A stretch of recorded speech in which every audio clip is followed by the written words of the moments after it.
All right, here we go. Freeway Ricky Ross. Welcome back to Vlad TV. What up, Vlad? What's up, man? Man, everything good. You know, working hard. Yeah. Lots to talk about today, but right now, the Diddy trial is about to conclude, it seems.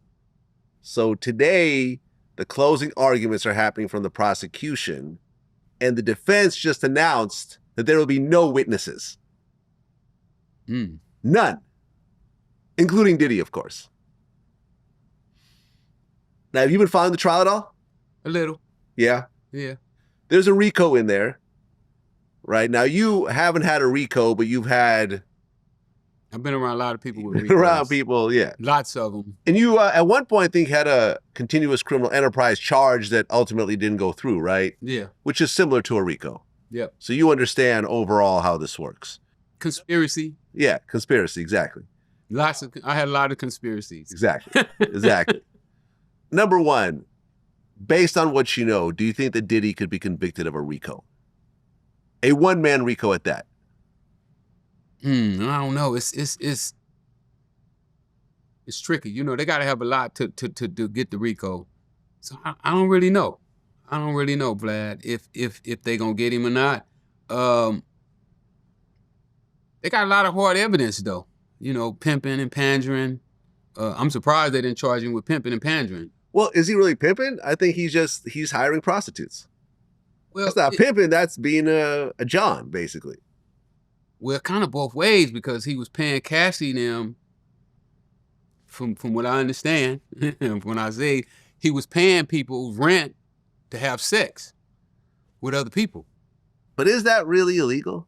If you say, listen, the relationship I want to have with this woman involves certain sexual activities that I like, and as long as she continues to satisfy me sexually, I'm going to keep paying her rent. But at the point that she's like, listen, I don't want to do this anymore, okay, I don't have to keep paying her rent anymore. Well, you know, I stay on Figueroa, so, you know, I see. You know about the hoes. I know about the hoes. And I done seen pimping since I was, I mean, first time I remember pimping probably when I was about 11 years old. Okay. So I've been seeing pimping and pandering, and it's kind of the same thing. A pimp, he'll have sex with his hoe. Right. So he's sort of selling himself in a way. And then she'll go out and make money. And bring it back to him. And bring it back to him. Yeah. So that's pimping. So basically what I see from Puffy's thing is a high level of pimping. You know, but it's still kind of in the same realm if you look at it. I mean, number one, are you surprised that there are no witnesses at all for the defense? None. Zero. I mean, they got to figure out who they can get to testify. What would they testify to? That Puffy wasn't throwing the parties, and I think that the defense is pretty much giving them that, oh yeah, we did the freak-offs.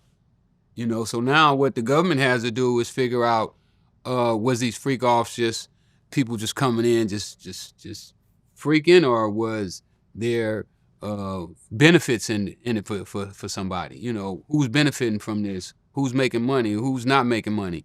I think those are the part that makes it illegal. Yeah, I'm just saying, though, think about how many people Diddy has paid over the decades. I'm not saying made that person a millionaire or whatever. He's made a number of millionaires over the years, right? I mean, Mace became a millionaire. 112, I'm sure, did well. MGK became a millionaire. French Montana became a multimillionaire. A lot of people made millions of dollars because of what Diddy helped them do. Right. Not a single person could stand up and say, this is a decent guy. I've always been, you know, he's always been 100 with me. And you know something, here's some things, some negative things I've seen about Mace Cassie. Ain't gonna say that. Mace ain't gonna say that. But I'm saying, like, I don't know. I don't want to put any names because I actually know a lot of these people. But yeah. I'm just saying no one can stand up and say something on his behalf and potentially say, listen, Cassie was also abusive. Cassie also, you know, she was out doing this, you know, freak-off stuff. She liked to do it. This was her idea some of the time and so forth. She was a willing participant. She was not a sex slave the way the government is trying to paint her. Mm-hmm. You know, at one point, Cassie like threatened one of the male escorts to kill him and so forth. That was played, you know, to the media. But like nobody out of all the people the hundreds of millions of dollars that went out from Bad Boy Industries, nobody's going to take the stand for this guy. Wow. Yeah. Nobody. I never thought about that either. Like, you have no friends at this point. Like, look, I understand to certain people Diddy was probably a monster. But to the vast majority of people that I know that knew him have always had positive experiences with him. Yeah, from what I'd always heard before this whole thing popped off, that you know, I thought that he was a stand-up guy. He's a popular guy. People love to go to his parties, not just the freak-offs, the actual parties. I've been to Diddy parties. They're fun. You know, I've had conversations. I had interviews with him before. Yeah. Decent dude. I don't have anything bad to say about him. But it's just shocking that when things go bad, nobody's going to be there for you. Well, you know, but then too, right, when you call witnesses, right, you the defendant and you want to call a witness, you know, the witness got to answer both sides of the table. You know, they just can't come in and say the good parts. Now they got to talk about, I mean, you know, you open up your life. You know, when you get on that witness stand, you literally open up your life to the prosecution as well. That's true, but man. So what if you actually had been to one of the freak offs? So now not only do you say he was a good guy, but now you got to talk about, you know, what you saw at the freak off. So I don't see why certain people wouldn't be okay with doing that. Like, okay, yeah, I was at a freak off and I had sex with 4 women that night. The end. What's the next question? I don't have a wife. You know, I don't have to answer anybody. I was a single person at the time. Who cares? Yeah, I mean, if it's that simple, but, you know, you don't ever know what happened at the party, you know, like, yeah, you know, who you slept with, you know. Yeah, I feel you, but the feds have 1 million witnesses. They have all this escort, that escort, Daphne Joy, Cassie, the assistant, the guy at the hotel, you know, this worker, that worker. They have everybody. But the feds got a way of making people testify. Oh, yeah, no, I interviewed one of the male escorts, Punisher. He basically said the feds came in and said, look, come in, just tell all the truth, you'll be fine. You start lying, we'll arrest you for perjury. So he was stressed out. Right. And he even said, I don't know whether I helped the prosecution or the defense. I mean, I just said, what was there? He said, and I asked him, I said, did you feel sex trafficked? He said, absolutely not. This is what I was doing for a living. I didn't go out of state. It was all done in New York. I was living there at the time. I went in, had sex with a beautiful woman, got $2,000 for it, and left. What's the big deal? Based on what my understanding of sex trafficking is, that's another reason why I said, hey, look, I live in New York. I only dealt with them in New York. Right. You were transported anywhere. I totally eliminated myself. Like, oh, I can't be sex trafficking. What's the big deal? It's not, I could imagine if there was like a group of, let's say, female escorts that were badly beaten and raped and, you know, had, you know, trains ran on them and, you know, like had to go to the hospital and get stitches and were threatened to do stuff. And maybe some of them were underage and so forth. None of this happened. Yeah, but James, you don't have to beat them for it to be sex trafficking. I get it. And I think that technically if you fly in an escort for the purpose of sex, you're now sex trafficking. But there's no minimum for situations like that. There's no, you know, I mean, you can get a year for that. Yeah, you can get 17 years too. Exactly. Up to the judge. Yeah. I know guys, you know, that was pimping on Figueroa 17, 20 years for pimping and pandering. Yeah. So I don't know. It's gonna be interesting. I hear the predictions, but definitely I think from Cassidy to them testimony that they can get him for the pimping and pandering. But he's not charged with that. You can't get someone for a charge that you're not being charged with. You know, for example, domestic abuse, right? Clearly there's a video of domestic abuse. It's not one of the charges. So you can't do anything with that. It just is what it is. It's used to sway the jury, of course, but so what they're saying, I guess, is that he was using his influence and his money to basically racketeer, to do stuff that and normal because people wouldn't do. And because he had employees that were like getting the hotel room and getting the baby oil and cleaning up after the room and so forth. But then again, I feel like that's sort of ridiculous also. Like, I have an assistant, right, Evan.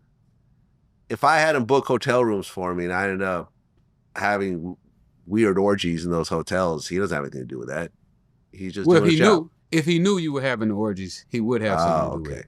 So if the assistants knew what they were aiding and abetting, all you have to do is know about it. Like in my case, they knew that the deal that me and Chico did, they knew that was not my deal. It was Chico's deal, but I aided Chico into putting the deal together. Yeah. If you gave me your keys to your car knowing that I'm going to do a dope deal, you could get aiding and abetting for that. Yeah. Yeah. Yeah. Now I feel you. As long as I know. As long as you know. Right. If you're like, I don't want to know. If I say, I don't want to know. Then you good. I don't want to know. Yes, you can borrow my car. I don't want to know. You great. Shut the fuck up. But you can't really say that, right? But you can't really say that because now you know that there might be something. There might be something wrong. So you really just got to say, oh, you want to use the car? Here, take the car, go. Don't watch your business. You always use my car. Whoever's recording this, you're always welcome to use my car for any lawful activities that you wish to engage in.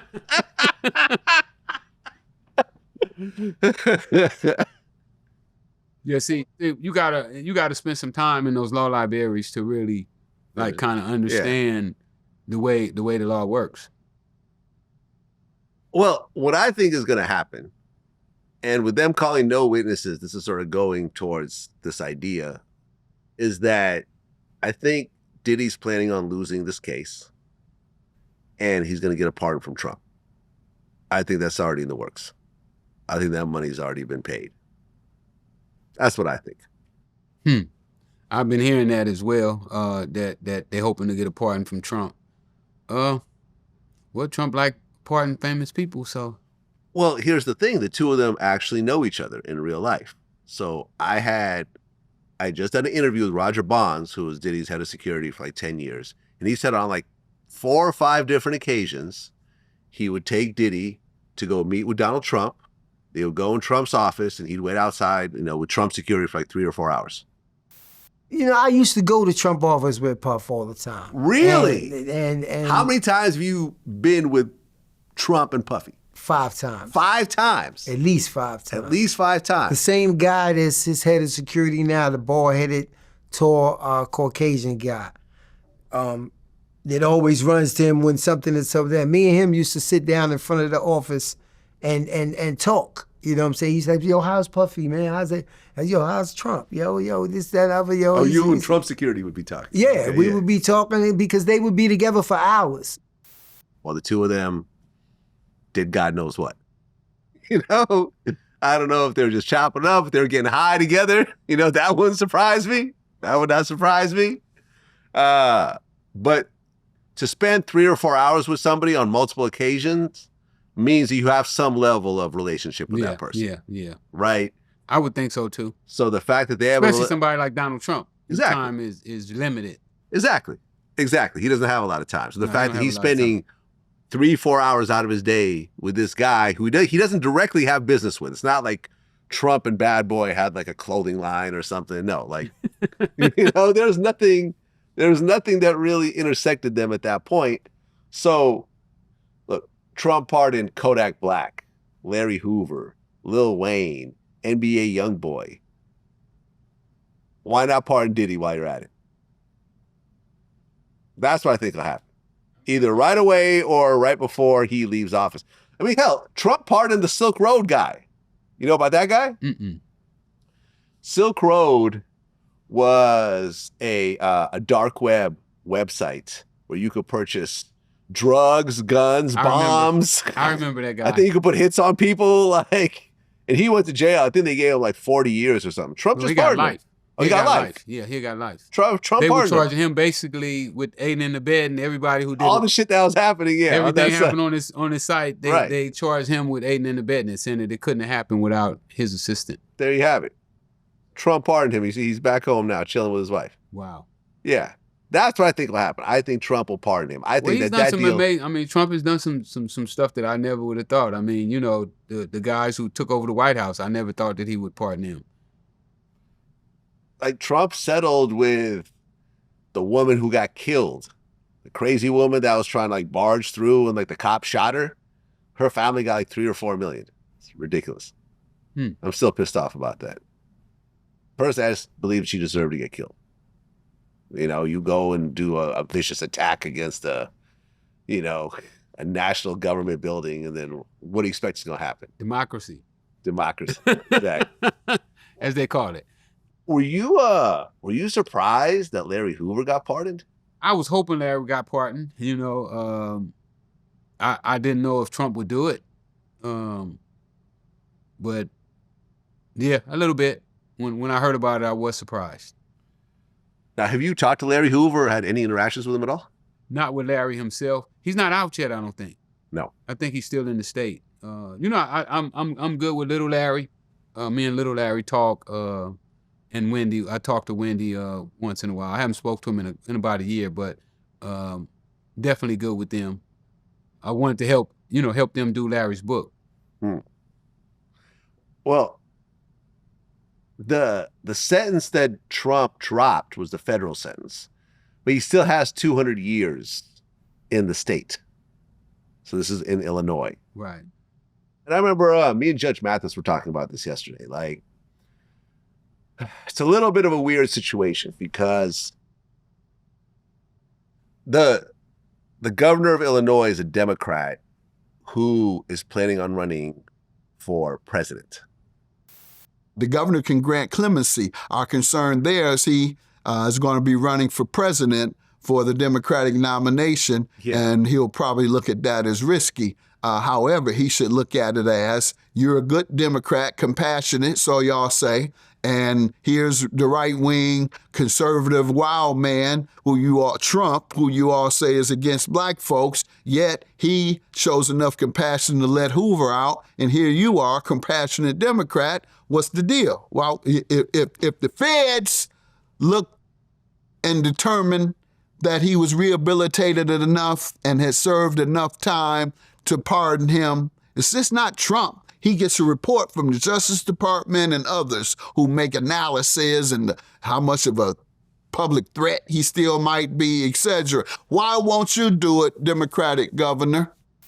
So it's one of these situations where it could get a little dicey for him, because if he goes and pardons Larry Hoover, that's going to be what everyone else campaigns on. Oh, look, he's not tough on crime. He let this murderer gang leader out when he still had 200 years left. I mean, you got to put it in perspective for me. So I remember, if you remember in the 80s, there was a guy named Dukakis who ran for president. He used to be the governor of Massachusetts. I remember Dukakis. He went and let out Willie Horton, who went out and killed a whole bunch of people after he got out. And like the whole campaign when he was running for president was like, oh, look, this guy who let out Willie Horton, who went on his killing spree afterwards. This guy is going to let all the prisoners out. They're going to go and rape your mother and your daughter. You know what I'm saying? Mm-hmm. So this is the situation that the governor of Illinois is going to have to deal with. Is he going to let him out, or is he going to keep him in? Because Trump let him out, but Trump is a Democrat. You know, Trump is a Republican. He's a Democrat. There's a whole bunch of moving pieces here. But, you know, Hoover's like 70 or 80 something years old. Yeah. And if he don't let him out, he ain't gonna win. Because he's gonna lose Chicago. 74 years old. He's gonna lose Chicago if he don't let him out. Everyone's gonna vote against him in Chicago? They're gonna vote against him in Chicago. He gonna go down in Chicago. So he almost in a no-win situation. But I don't know if we're gonna even have another election. What do you mean? Think Trump's gonna remain president forever? I don't think Trump coming out. He's coming out. You think so? I know so. I don't think so. He's a 2-term president. He's not going to do a 3rd term. He's going to figure out a way to stay? I think he will. I mean, he tried it last time. You saw what happened.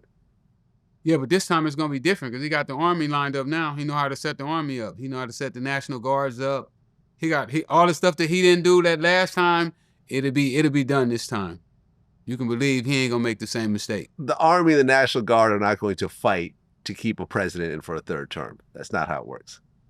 They're gonna take orders from their commanders. What are they gonna do though? At some point, you're no longer the commander when your term ends. Right? Whoever he appoints is gonna be given the orders. And until somebody else is put in their position, then that's who they're gonna be taking their orders from. So you think that if he puts in a general of the army, if he They appoints already a got him certain in general, there. so you think that this general is going to go against the United States of America and do a military coup to keep Donald Trump in office? Absolutely. That's what you think? Okay. All right. Absolutely. Look All what right. happened to the people who took it over last time. They all out free. They're celebrities now. They're free because of Trump, but it's not like they have key government positions or they've taken over the government or anything else like that. They're just free. They're just not in jail anymore. That's it. That's it. But that's not a sign. That don't give you a signal like, You're not going to have a military coup. This is not a banana republic. This is not some small South American country. It's not some small, Caribbean island somewhere where you could, take over the whole government. It's not Haiti, where you kind of just literally take over the government, kill the president, and now, no, he don't have to kill nobody. Just ain't nobody gonna be able to kill him. All right. We'll see what happens. I don't see anything happening. Well, did Harry O get a pardon also from Trump? He did. Okay. So how much more time did he have? I don't know. I'm not sure. Yeah, Harry O I think he was winding down though. I think Harry was winding down. was winding down. It seemed like he was almost out. Yeah, I mean, me and Harry O talked and we were supposed to do something, but then he just stopped answering my phone calls, and that was pretty much the end of that.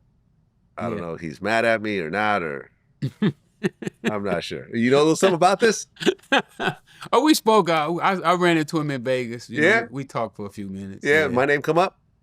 A little bit. A little bit? Well, go ahead and say what he said. He didn't say much. He just said that you shouldn't have brought his name up. That's it. Well, you know something, Harry, when you do not come and do this show and speak for yourself, your name will sometimes be brought up. This is just how life works, right? So, if you don't want to make your own voice known, you can't be mad for someone else speaking about you. Yeah, but it was just a short, we just had a short conversation. It's all good. Yeah. R. Kelly's trying to get a pardon from Trump. He's claiming the jail guards are trying to kill him. I guess he had an overdose recently. Yeah, I heard about that. Any chance you think that Trump will pardon R. Kelly? I don't know. It seems like he likes famous people, man. I mean, why not? If he gonna do Puff Daddy, might as well do R. Kelly too. Doesn't R. Kelly have a state case too, as well? No, or? I think it was just feds. Oh, really? I think it's just. I remember feds. he had a bunch of different cases going on at the same time, and I feel like certain ones were just kind of dropped because. Yeah, I think where he had the state first, and then I think the feds picked it up. Okay, so the state was basically dropped, and the feds became the new case. Yeah. Okay, so It's easier for the feds to get a conviction than the state. The feds need less evidence. They can go on circumstantial evidence. Okay, so if he gets pardoned by Trump, he could actually walk free. Yeah. Oh, wow. Wow. Okay. And he been gone. Kelly been gone, what, about 7 years now? Yeah, it's been a while. Yeah, so he done did a little time, so. Yeah, all because that documentary, Surviving R. Kelly. That's what locked him up. Yeah, I mean, listen, these documentaries can be very damaging because law enforcement becomes reactive. Like, oh, this is popular. Let's look into it. Let's build a case around this documentary. Yeah, Same thing. Like the cops are just like everybody else. They want they want to get the big one. Yeah, they're cloud chasing just like all of us. Yeah, in our own way. They want the big story. Right. Well, how can I get in the headlines? Yeah, I mean, just like the Cassie lawsuit, it was the biggest thing ever. So like, okay, let's turn this into a Fed case. I mean, that's why my San Diego case. I believe that's why they set me up. I came on Monday night after Monday Night Football. They saw me come on there, and the cops say, "Oh, let's bring this guy down. He's riding on a high horse." So they put the play in motion. Yeah, it's actually kind of funny because just today, I got a letter from someone claiming to be Suge Knight's legal department, and they say that they own the Suge Knight name And since I used it in various YouTube titles, I owe them a bunch of money. Yeah, you know they do that in jail. They got where you incorporate your name. You can incorporate your name all you want. You're a public figure and you're in the news. I'm allowed to mention your name in news articles. Like, honestly, this is ridiculous.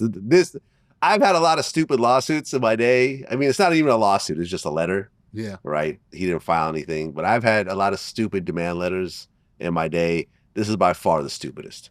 This is by far the stupidest letter I've ever got. I can't use Suge Knight in a YouTube title that's talking about Suge Knight. Seriously? Seriously? Like this is, and it didn't even come from a real law office. It was like Suge Knight Legal Department, Beverly Hills, something. I'm like, it's not even a real lawyer behind it. When I talk to him next time, I ask him about it. Yeah, tell me why he thinks he can sue me. By the way, I'm not doing shit. My lawyer's gonna reply because that's what we have to do. So I'm gonna have to spend some money on this bullshit.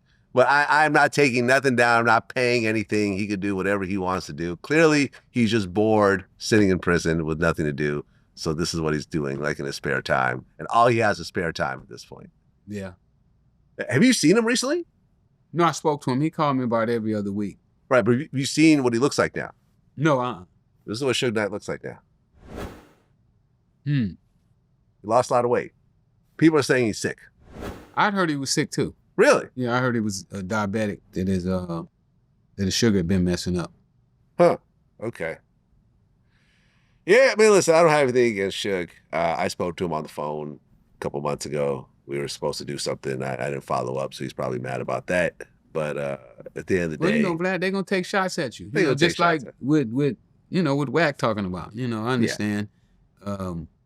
They need something to talk about. Yeah, it's all cool, man. I'm not tripping. I'm not tripping. Well, you and Big Meech actually talked before he got released. Through letters. Through letters. When you know what? We did speak on the phone when I first got out. Okay. Yeah, we did. Before my PO told me to stop taking calls from jail. Okay. What'd you guys talk about? What was it? Just basic talk, you know. I was telling him books he should read. Telling him about what I was doing on the street, you know, how I was trying to get my stuff together. He hooked me up with Sabrina, one of his ex-girlfriends, to help her when she got out. Just general stuff, just chit chat, nothing serious. I didn't have nothing going on really at that time. Yeah. You know, I just got home from prison myself, so I didn't really have nothing going on, and we just chit chatted. Well, Big Meech and 50 Cent have been going at it. Yeah, I saw that. And through the course of them going back and forth, 50 starts calling Big Meech a rat. And he was talking about the whole situation with the girl, Tammy, who allegedly cooperated on Big Meech's behalf and allegedly told on someone and this, that, and the third. What do you think about that whole situation? Messy. You know, from William Roberts, AKA Rick Ross, getting involved, you know, I don't know, it was funny, you know. I was like, why would Meech need to go and do something with Rick Ross? And what came to mind, he must have needed some money. That's basically what happened. So I felt like, you know, 50 and them wasn't taking care of him like they should have been. You know, he shouldn't have had to go nowhere else and ask for no money or have to do anything with nobody else to get some money. Well, look, 50 Cent took his son, put him in acting school, put him in rehab because he had a drug problem, and gave him the lead on a hit TV show simply because he looks like his father. And I think Lil Meech made a few $1 million in the process, but he was buying $10,000 chrome heart jeans and, you know, $300,000 necklaces thinking that he's his dad when he's just a regular working guy who has to pay taxes. And the money only comes during certain times. Right. Because I remember there was like a text message that 50 posted where he was like, Lil Meech was like, yeah, you know, fuck Rick Ross, but my dad needed a bag. You know, my check doesn't come until the next season of BMF. 50's like, what next season? You know? But it's like, that always kind of bothered me because I've interviewed Lil Meech like before BMF started, and he seems like just a good kid. He didn't grow up, as a drug dealer. He wasn't like, he grew up in a sheltered environment. Didn't know who his dad even was for a while. Now you're in a position where you're actually making legal money and the money's good and you're getting club walkthroughs and so forth. But I heard in the process that he would like not show up to club walkthroughs, that he was getting high a lot. He was spending just ridiculous amounts of money on clothes and jewelry. And ultimately, like, you're not going to be able to compete with your drug dealer father. He's selling an illegal substance and he doesn't pay taxes. Right. You know what I'm saying? Like, yes, you could potentially get bigger, but it's not going to be in your 20s. Maybe in your 40s or 50s if you accumulate enough wealth. But like, do you feel that way? Do you feel like Lil Meech was trying to be a Big Meech? Well, I mean, even if he was, you take Lil Meech out the picture, like, if you fuck with Meech, if you really fucked with him, you're supposed to look out for him. You know what I'm saying? Like, if 50 was in position to look out for Meech, because Meech gave him a hit show. 50 got a hit show out of it too, and Big Meech had to give him that. And then you have to look at, when did 50 know if he was telling? I don't know if he was telling or not, but when did 50 find out that he was telling? Now, I saw the guy on the internet who was saying that, that Meech had got him 3-4 years ago.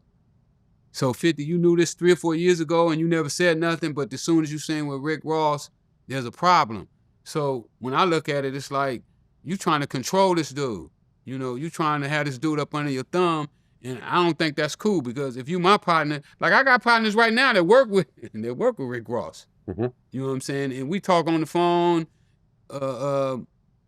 because, man, go get your money. Don't get into my beefs or what I got going on. Go do your own thing. And I felt that 50 should have blessed him and say, you know what? If you can get some money with dude, go get your money with dude, and let us keep getting our money over here. So to cut that off, I thought it was selfish and immature. Well, I think from 50's point of view, because me and 50 run into each other. We've had conversations, but Tony Ayo I know well. He's a regular on my show. And I think from 50's point of view is that, look, Big Meech could have came out the broke ex-drug dealer. Like, millions of people come out, right? Right. Instead, yes, he got the rights from Big Meech, but you know how it goes. People buy rights all the time, end up sitting on them and doing nothing. The fact that he actually turned it into a hit TV show and turned it into a brand that all these people are familiar with, that weren't familiar with, like the criminal enterprise, he's really like set up his son to be in a great position. And honestly, not too many people could have pulled that off. So it's like you created this whole enterprise around what 50 did, and then you turn around, you're taking videos with my enemy. I could see how, especially someone like 50, that would rub him the wrong way. I mean, yeah, it could, but then you got to look at it from both point of views, because I got out broke. Mm-hmm. I got out of prison with nothing. I know what it's like to get out and you scuffling and every dime that you can rake and scrape you're trying to get. So for him to go and get some money, 50 wasn't looking out for him. I ain't gonna sit around and wait on no motherfucker. I mean, I done had him, come at me, but I ain't no lap puppy. I ain't sitting in your lap. You don't treat me like no bitch. Like that's the way you treat. You don't treat no player like that. And Meech felt like he could go wherever he wanted to go. Well, yeah, I mean, it is what it is at this point. Everyone, stood on their business. Big Meech had that big concert that got canceled the day of. We're still not quite sure what happened there. I talked to Boosie, who was supposed to perform. He said literally like 2 hours before the concert, he got a call saying the whole thing's been canceled. He said he's never seen anything like this before. He's had shows canceled, but not like the day of, right before, and that type of thing. So there's weird stuff happening in there. I mean, the internet went crazy with it. Yeah.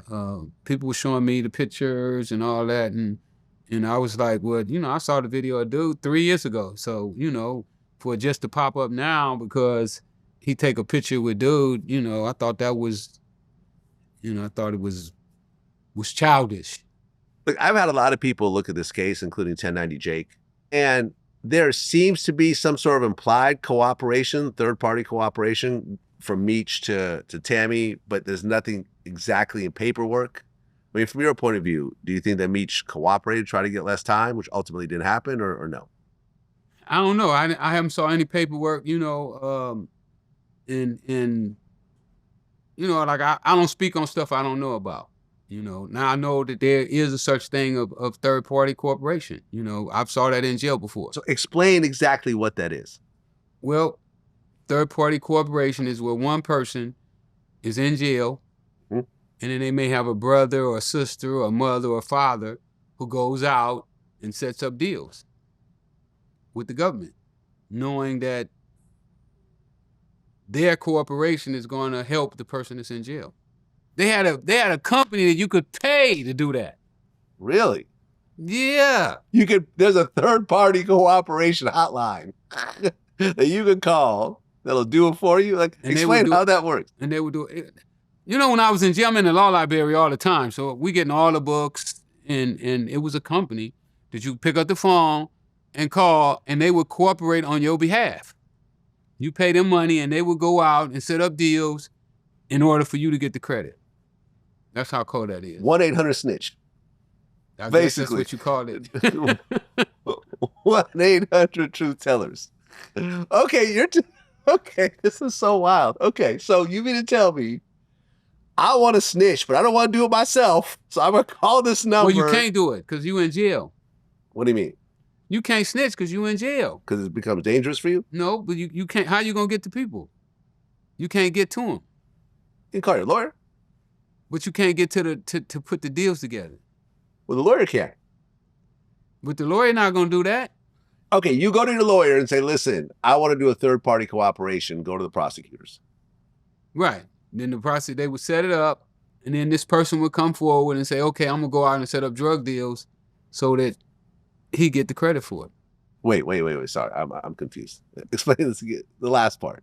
There's a person that you hire. Yes. When you set up the thing with your lawyer in the prosecution, and he would come forward and he would tell the prosecutor, I'm going to go out and set up drug deals at such and such a quantities in order for him to get the credit. A third-party person is going to set up drug deals. Yeah. Somebody you don't even know him. They would put their neck on the line to set up a drug deal on your behalf. Absolutely. But with the police involved? Yeah, the police got to be involved so they can make the bust. Okay, here we go. All right, so okay, let's just say that I had this type of service, right? The Vlad TV snitching service, okay? The Vlad TV snitching service. They didn't call it snitching, though. I forgot what the... Okay, this is crazy. So here you are, you're sitting in jail, and you need to snitch your way out of this situation, right? Right. So you call me up and say, listen, I know a drug dealer that would buy a kilo of cocaine off you if you offered it to him. Correct. That's not entrapment, by the way? It's not entrapment if they're already selling drugs. Okay. So you tell me, I know so-and-so out in LA, he's always buying kilos of cocaine. You offer him a kilo for $10K, he's going to be all over it. Yep. So I go out there and I call the police and I say, listen, I'm going to set up a drug deal with this guy. I want you guys to be right there to bust him as soon as we do it. Well, they probably would do the initial phone calls. You know, they don't just go and set up a drug deal. You know, that ain't how drug deals work. I get that, but it's like, isn't this person putting their own life in danger by doing this? Yeah, but that's what they like to do. They got people that like to snitch, man. Okay.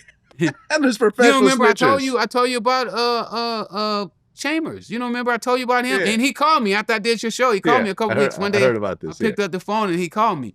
These guys enjoy, I guess they feel like they kind of like cleaning the streets up.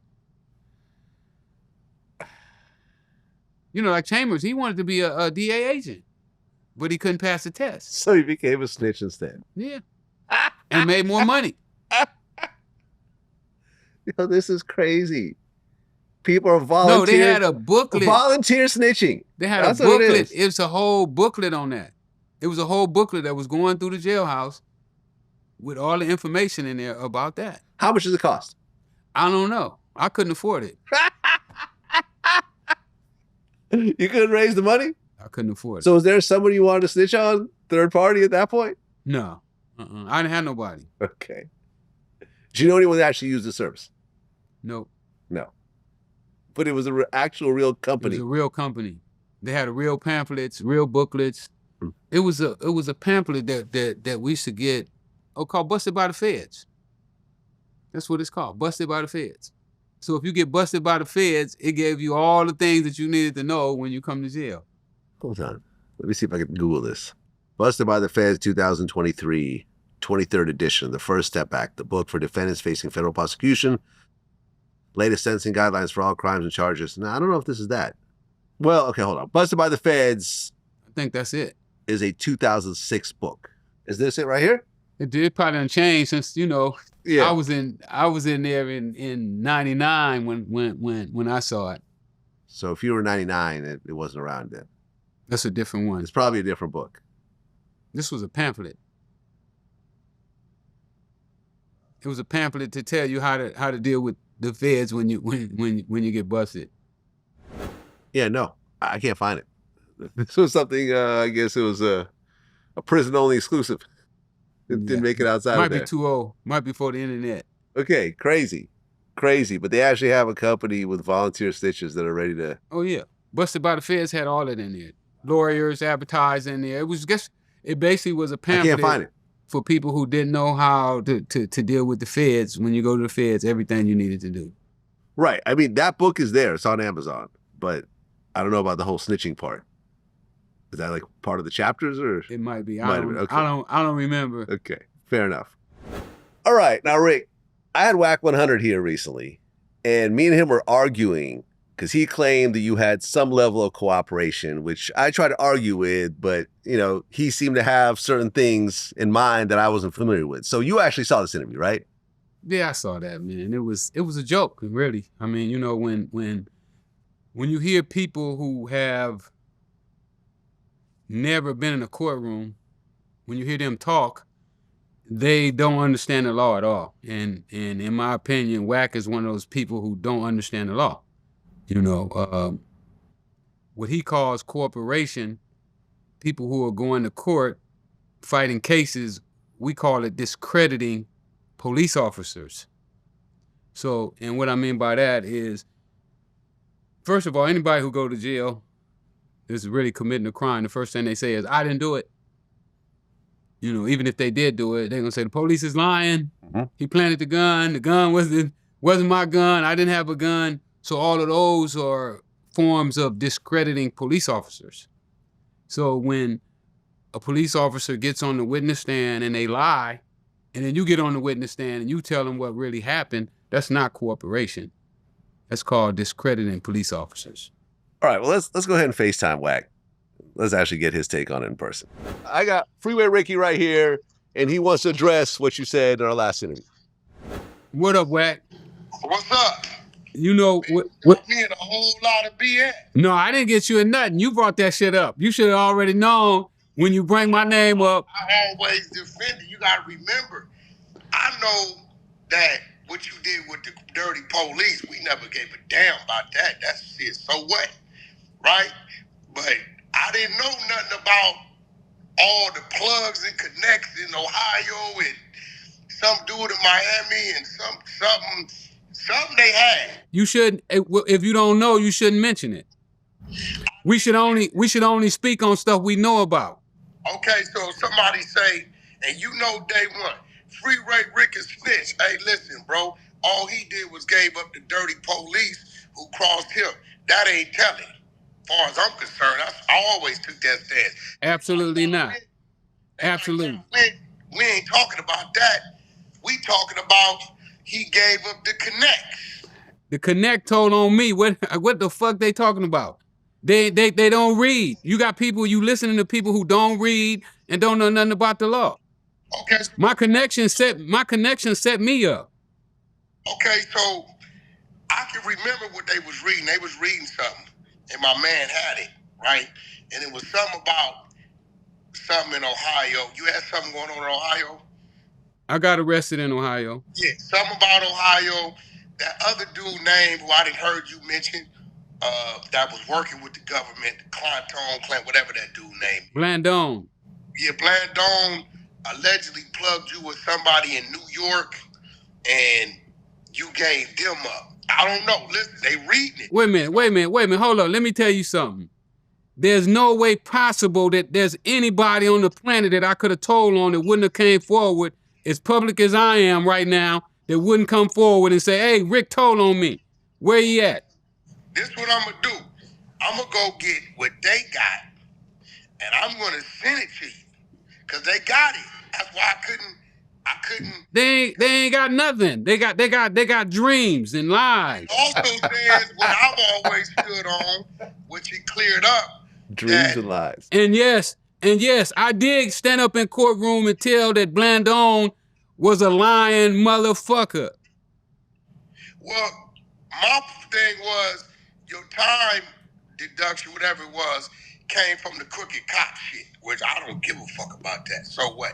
That was in my first case. Yeah, they showed that. I'm like, nah, you see it right there. That 150 people got out of jail from that, including John Boy, Big Puddin', the list go on and on of the people. Jesse from Main Street, Droopy, all them got time reductions when those cops got indicted. I've always said I support him with that, but it's the other shit in there. These I never knew nothing about. You know. But you still don't know nothing about it. No, they got the paperwork on it. They ain't got no paperwork. That's make believe. That's cartoon shit. You shouldn't participate in that kind of shit. I look at you higher than that. No, but listen. For one, if I'm gonna participate in defending you, like I always been, they put something in front of me, I can't ignore it. If somebody put something in front of you, it would be public knowledge. It wouldn't have to be something that you have to go and dig up. You should be able to go to Ohio. You can go to Ohio right now and pull up the news article, and what it's gonna tell you is a $10 million man came to town to face trial. That's what it's gonna say. I'm gonna be real with you. I ain't never dug your shit up. I've always took it for face value. I'm gonna keep it real. Everything I repeat is what I heard you say. And all you gotta do is pull it up in the newspaper. When I went to court, it was in the newspaper. Well, nah, but fuck the newspaper, because the newspaper could be manipulated. But where they gonna get the paperwork from? Well, all paperwork is public record, you know that, unless it's sealed. Where they gonna get it from, though? Well, I'm gonna hit dude because 600 of them got it. I'm gonna hit dude and get it. 600 ain't got it. 600 call me all the time. What is you talking about? Bullshit. 600 ain't got no. Hold on, let me call 600 right now. Where my phone at? Because he was there with me when they brought it. Call him. Yeah. Yeah, he was there with me when they brought it. All right, here we go. Yeah, get that because he was more on their side than my side.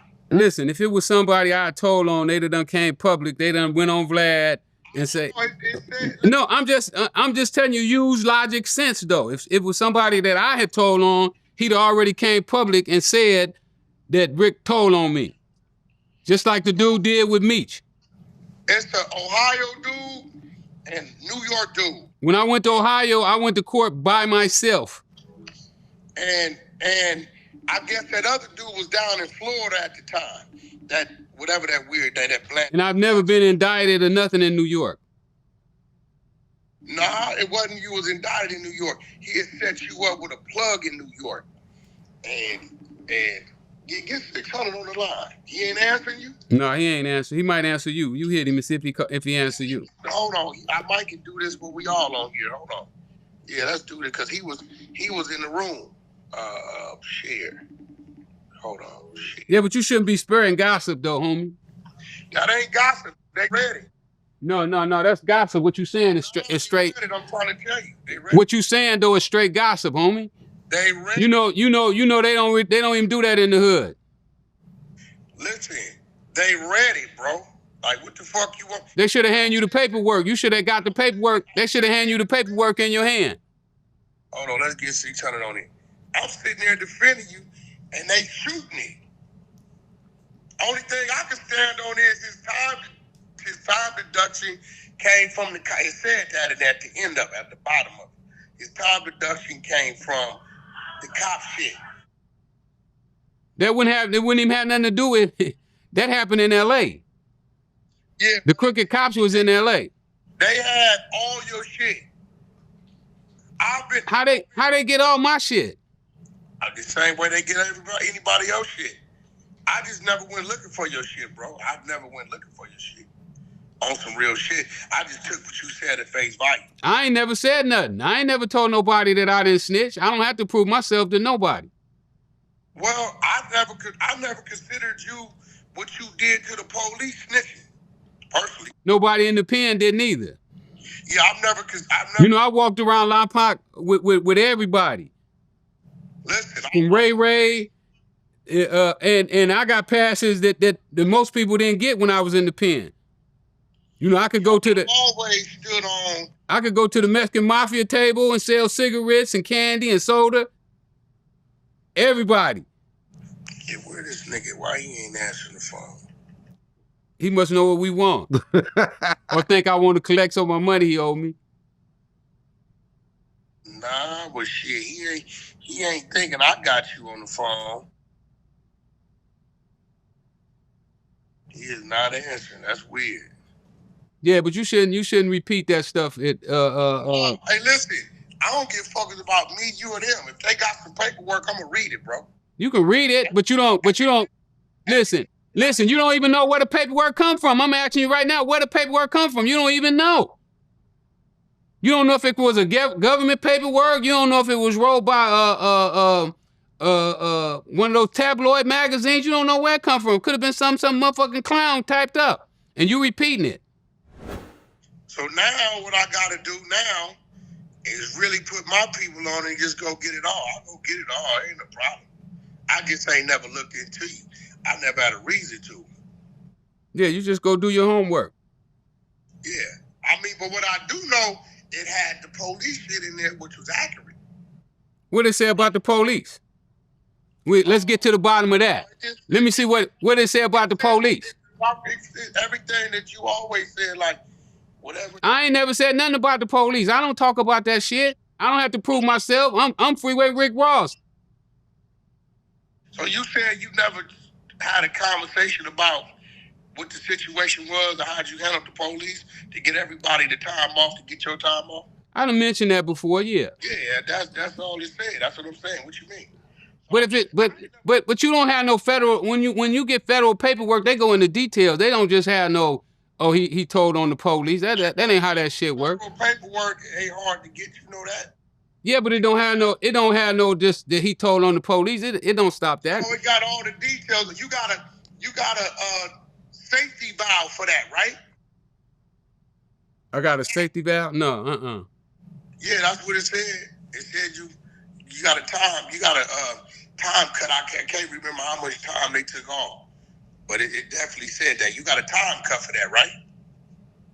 Yeah, I got a time cut for it.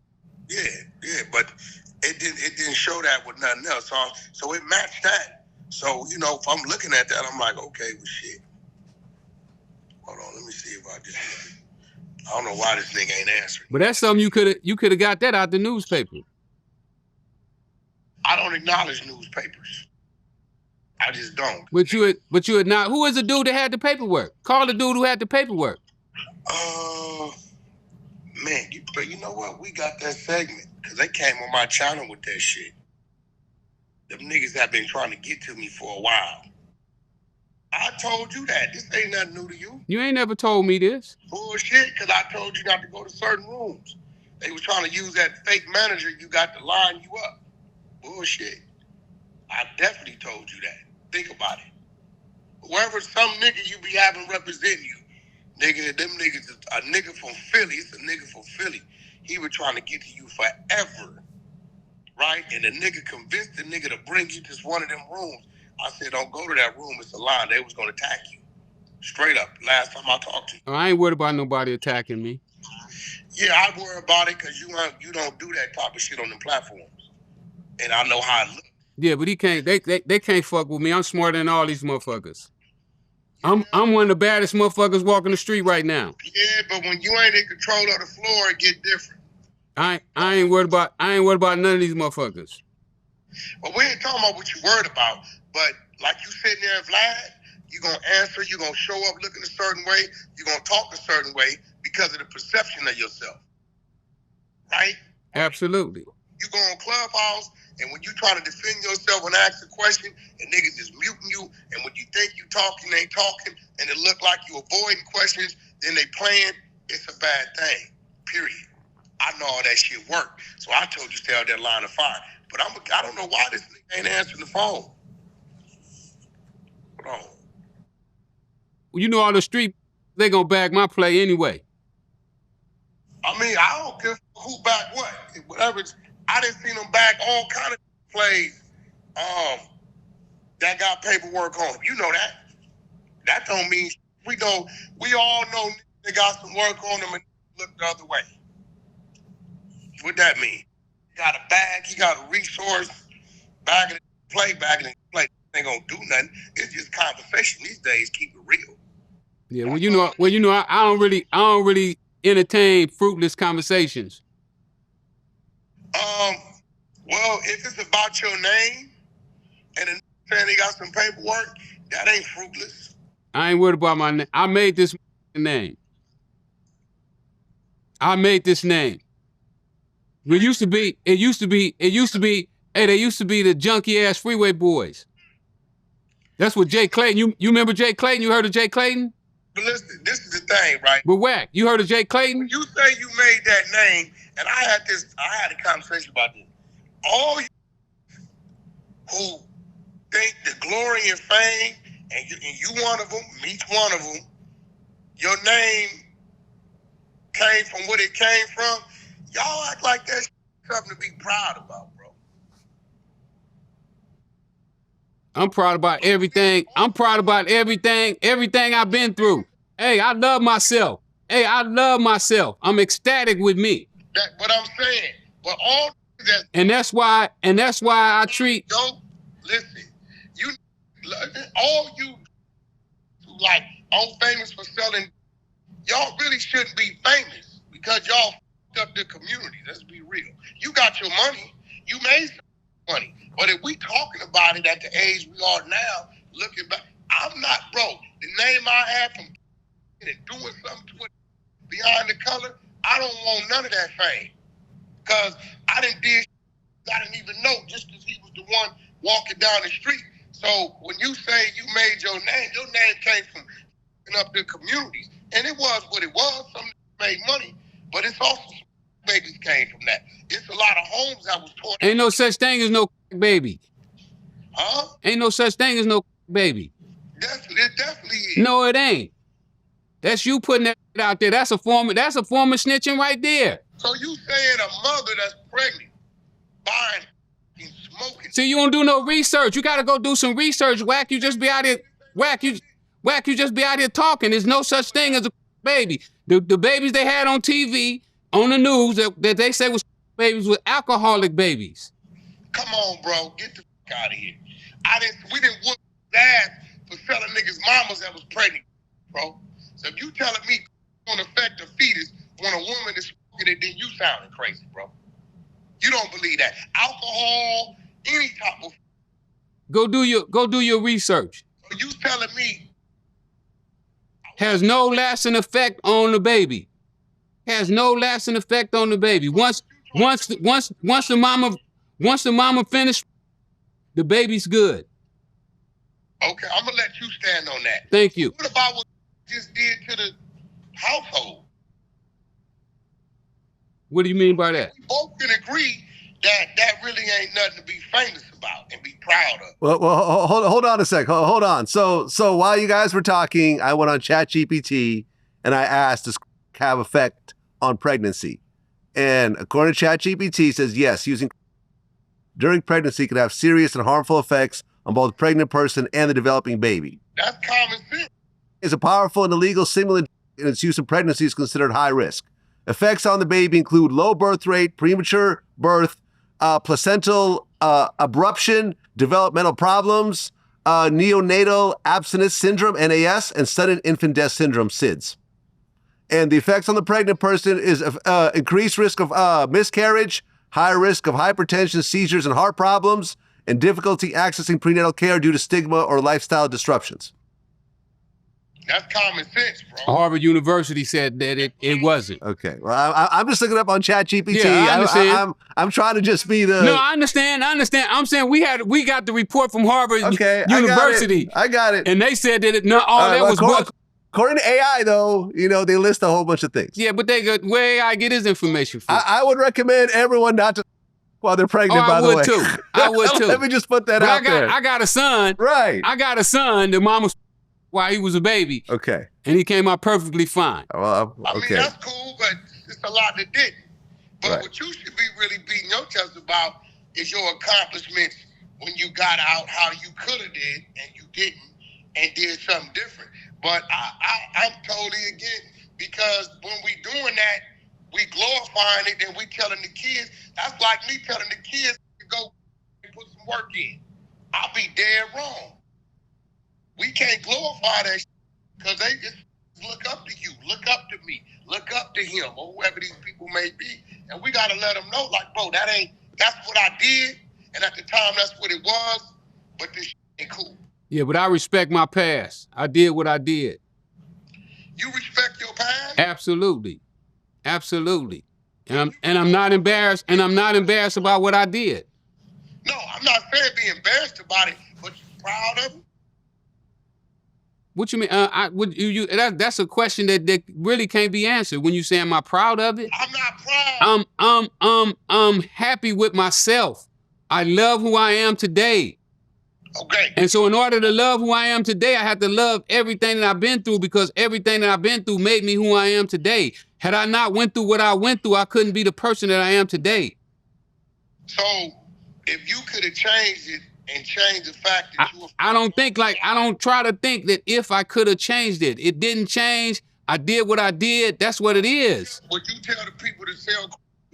No, I wouldn't tell nobody to sell. Why not? If you're proud of it.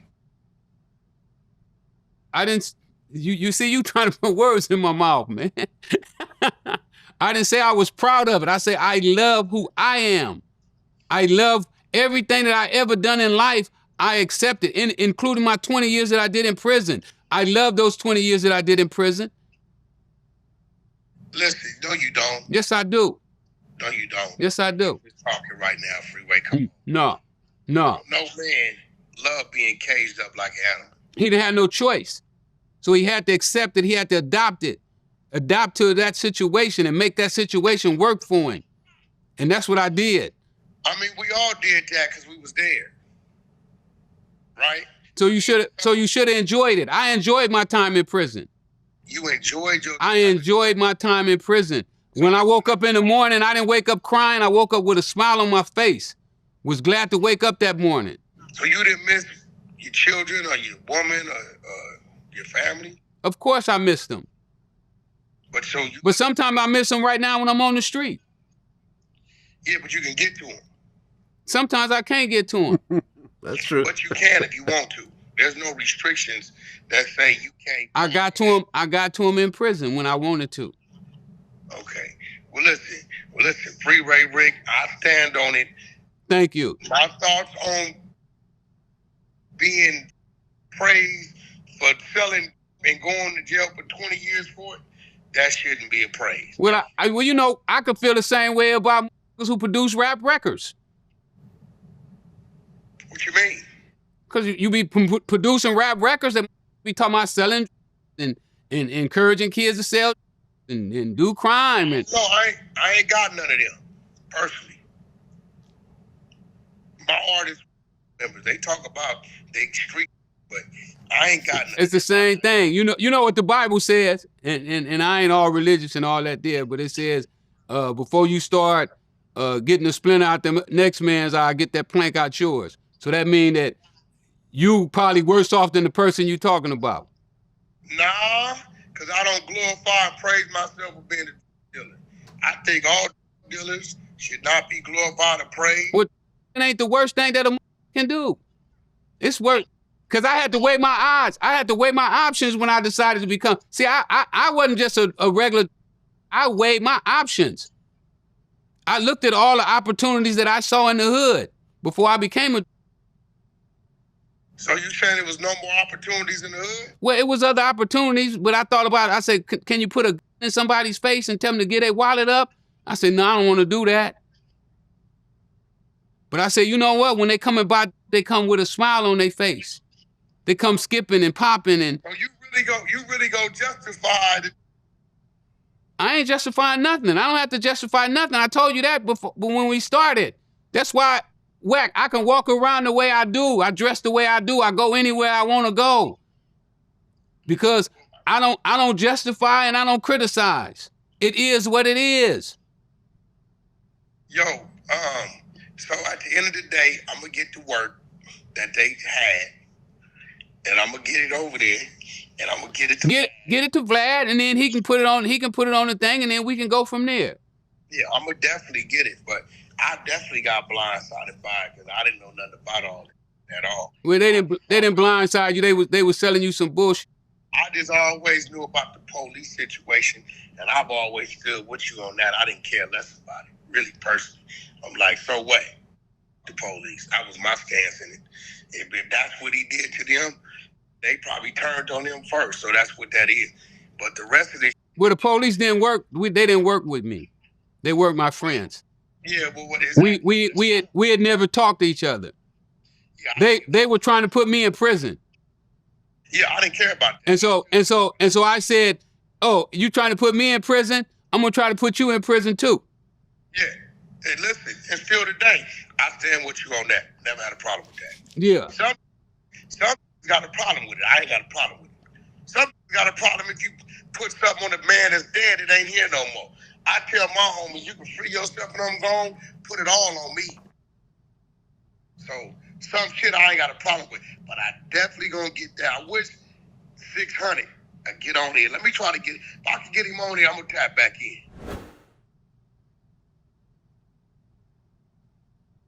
Alrighty then, that was a lot. Oh man, this Wack going around with all this gossip, man. He got to cut that shit out, man. That shit is sad. Well, you addressed it all. Yeah.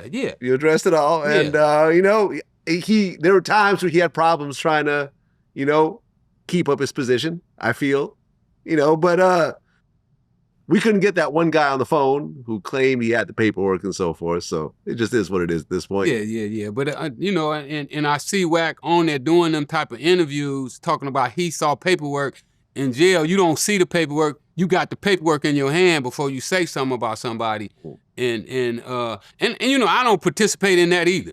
You know, I ain't with all that. You got to show paperwork. When they did the paperwork parties and all that, I wasn't with that. I'm in the law library.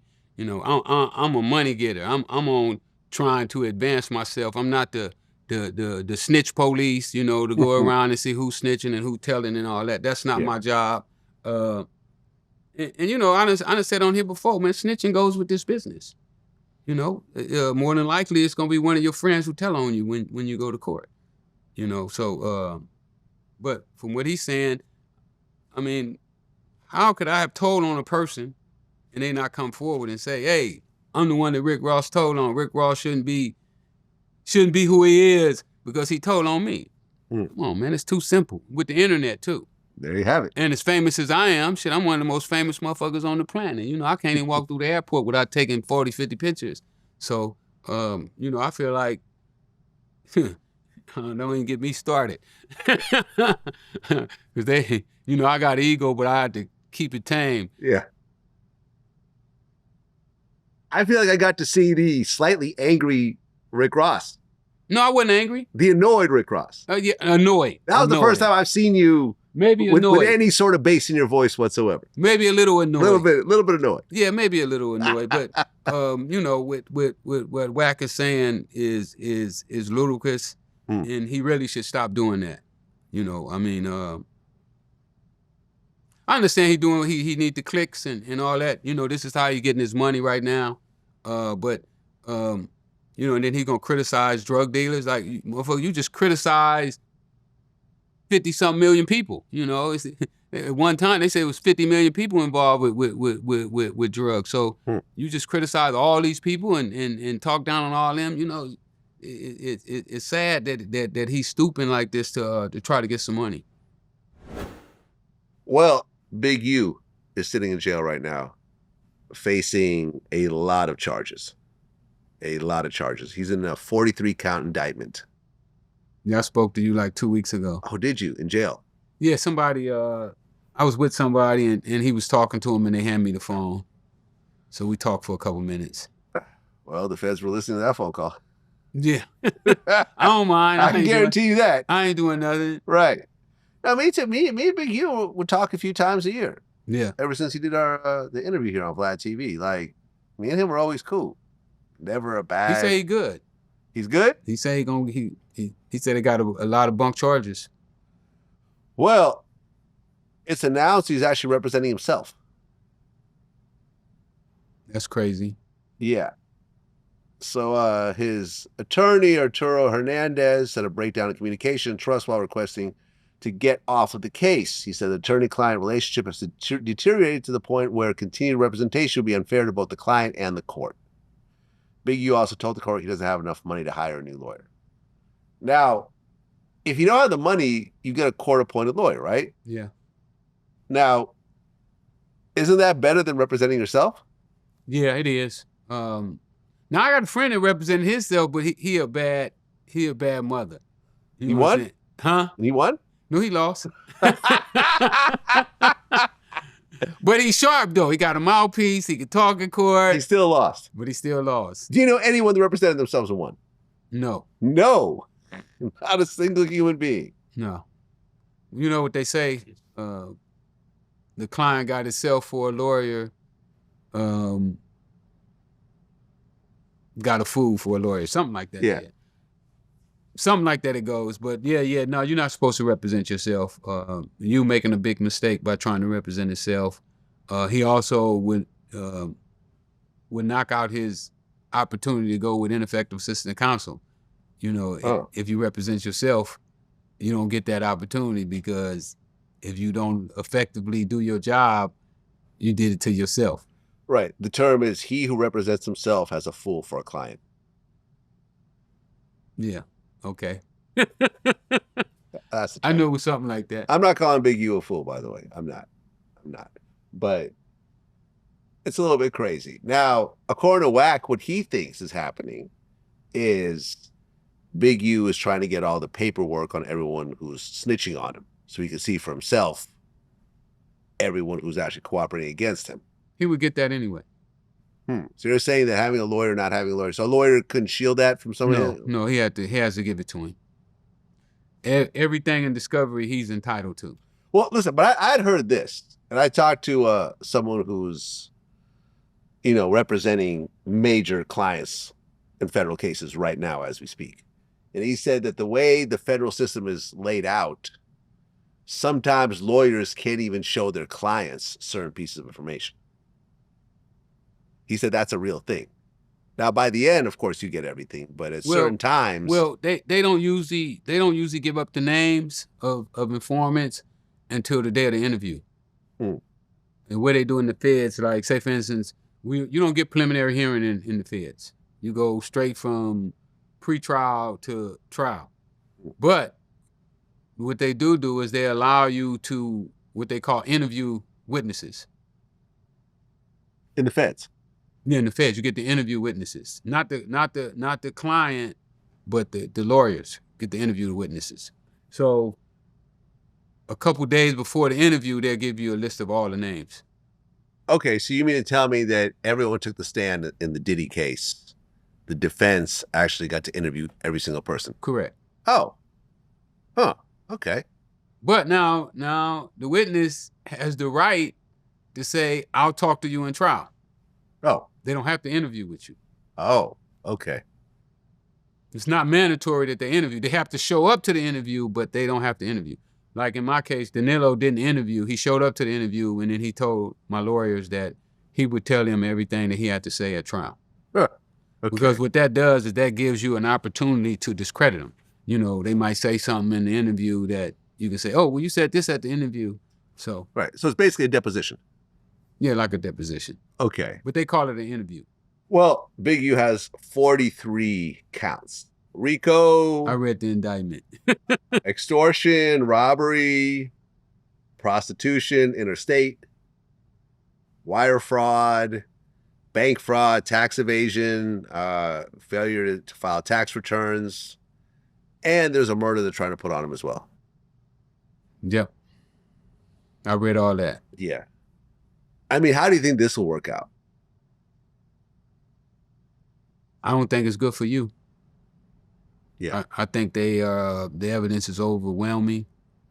I mean, I read in there where it was a guy that they say you was extorting a club owner or something, and the guy no longer had the money, so the feds start giving the guy the money to pay you. So, you know, when you got that kind of evidence, you know, not only do you have the guy, the club owner, that's going to be testifying, you know, they probably got videotapes, they got wiretap. Oh, yeah. No, there are 20,000 wiretaps that started in 2010.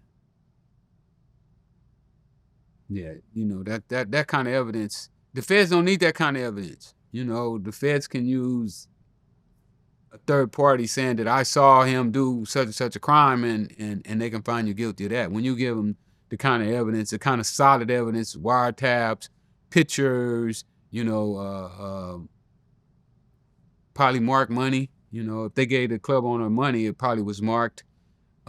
You know, that kind of evidence is just like overwhelming. I mean, how does the whole marked money thing work? So you pay this guy with marked bills, and then how do you follow those bills around? I don't know. They probably went to his bank. You know, he probably deposited them into his bank or when. You think that this guy is taking extortion money and putting it in the bank? I seriously doubt that. He was doing something with it, paying rent, paying car note. Yeah. The feds, they go deep, man. They go deep. Yeah. Like Vlad, when they got me on my Cincinnati case, I had back then we had the phones that was burnouts. You know, where you have a number that's not even listed. They came up with that phone number, like, and you know, I should change phone numbers every 2 or 3 weeks. You know, and I'm like, how the hell did they come up with that phone number? But these people, they got a way of just digging and getting to the evidence. They got me for apartment that the apartment wasn't in my name, but I touched the application. And they got my fingerprint off the application. So they went all the way back to the people and had the people pull up the application for the person who rented the apartment building and did whatever they did and found my fingerprint on the, because I said I'd never been to the apartment. Nobody had ever seen me at that apartment. But when that came to court, they was like, oh, your fingerprint was on the application. So when you dealing with these people, they got unlimited resources. Yeah. And from the way I read the indictment, you know, they were on Houston pretty heavy. Yeah, man, it's messed up. And I guess the weird part for me is they have him on all these extortion charges. And like, for example, like he knew me. He knew that I was functioning in LA. He knew where my studio was. He knew that a lot of money was being made here. He could have tried to do something, you know, oh, you need to start paying tax or whatever. None of that. Zero. Zilch. Never even a hint of that in any of our conversations. Ever. So I don't know. So when I heard about the extortion thing, I'm like, and I heard it was like for street vendors or something like that, like just people who don't really even have a lot of money, might not even be here legally. It's like, why would you go after these guys? There's all these big dogs out here that are actually making millions of dollars, like that you could actually, you know, probably even get them to just hand it over as a consulting fee or whatever. So I don't know. I really don't know. I was surprised when they said the athletes, because I thought the athletes was just supporting his youth center, you know, because what he was doing with the kids, you know, I thought was pretty amazing. You know, yeah. Every time I saw him, he had a bunch of these little bitty kids that was playing football and basketball, and I was shocked, you know, Yeah. to find out that they say he was also extorting football players and basketball players. I mean, was it really extorting, or was it like, hey, you know, can you donate? All right, cool, I'll donate. How is that, you know, is that extortion or is that a phone call? Well, you know, it's a conversation. You got to hear the whole conversation. I suppose. You know, I I couldn't suppose, say man. just from the indictment. If you see the indictment, you know, it was pretty substantial. You know, the indictment, and you'd have to piece the conversation together, hear the tapes, to see the tone of the voice, the whole 9 yards. Well, Big U is 58 years old. Do you think that at this point in his life, you know, he's approaching retirement age, like with this many charges, you're not looking at like a 2 or 3 year plea? No. You're probably looking at what, like a 20 Life. year? So this is life. I mean, listen, even 20 years at this point is life. Yeah, it would be life. Right? You're 78 years old when you get out. I mean, but the kind of charges that I saw in the indictment, those are life sentence charges. life sentence charges. Yeah. Do you think that Big U ultimately at this point in his life, at his age, the fact that he has kids and so forth, will try to cooperate to try to just make a lot of these things go away and actually get a release date home? I don't think he could do that. Why is that? I don't think the government would go for it. Really? No. Because when you read his indictment, the kind of crimes that they're alleging that he done are the kind of crimes, the people that they don't want on the street. Okay, but let's just say, hypothetically, I have no idea about what Big U knows or doesn't know or whatever else. But let's just say he's like, listen, I know of 10 murders. I'll give you details on all 10 of them. Yeah, that changes things. See what I'm saying? 10 murders. I know who did it. I know when they did it. I had a conversation with them afterwards. I'm willing to take the stand, write a statement, blah, blah, blah, blah, blah. They could all call me a snitch, put me in. Well, can you put something like a Big U in protective custody? Because, you know, he is fairly recognizable at this point. I feel like you throw him anywhere. That changes things. I mean, you know, when you say that, yeah, that probably would be tempting to a prosecutor. That's what I'm saying. I mean, that's what Terrence Gangster Williams did, essentially. He cooperated on 40 murders. 40 murders. Now, his friends were all dead at the time, but some of those were situations where he pulled the trigger himself as well. But every one of those murders checked out. He had to meet with the families. You know, that was, you know, obviously very, you know, very weird, but at the end of the day, it all checked out and he got out. Well, we talked about that earlier though. With the prosecutions, they wanna, you know, if you can take them 10 murders, that would give them the kind of recognition and the kind of clout that they seek. We got Big U, the alleged leader of the Rolling 60s, to cooperate on 10 murders. Yeah. Front page headlines.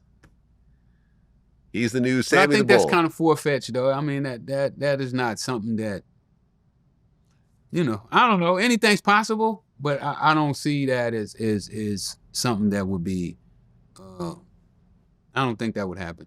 No? No. I mean, in your situation, obviously a lot of crazy things happened around your operation. Not to say you were involved in any of it, but things happen in the world. Mm-hmm. People get. Not under my watch.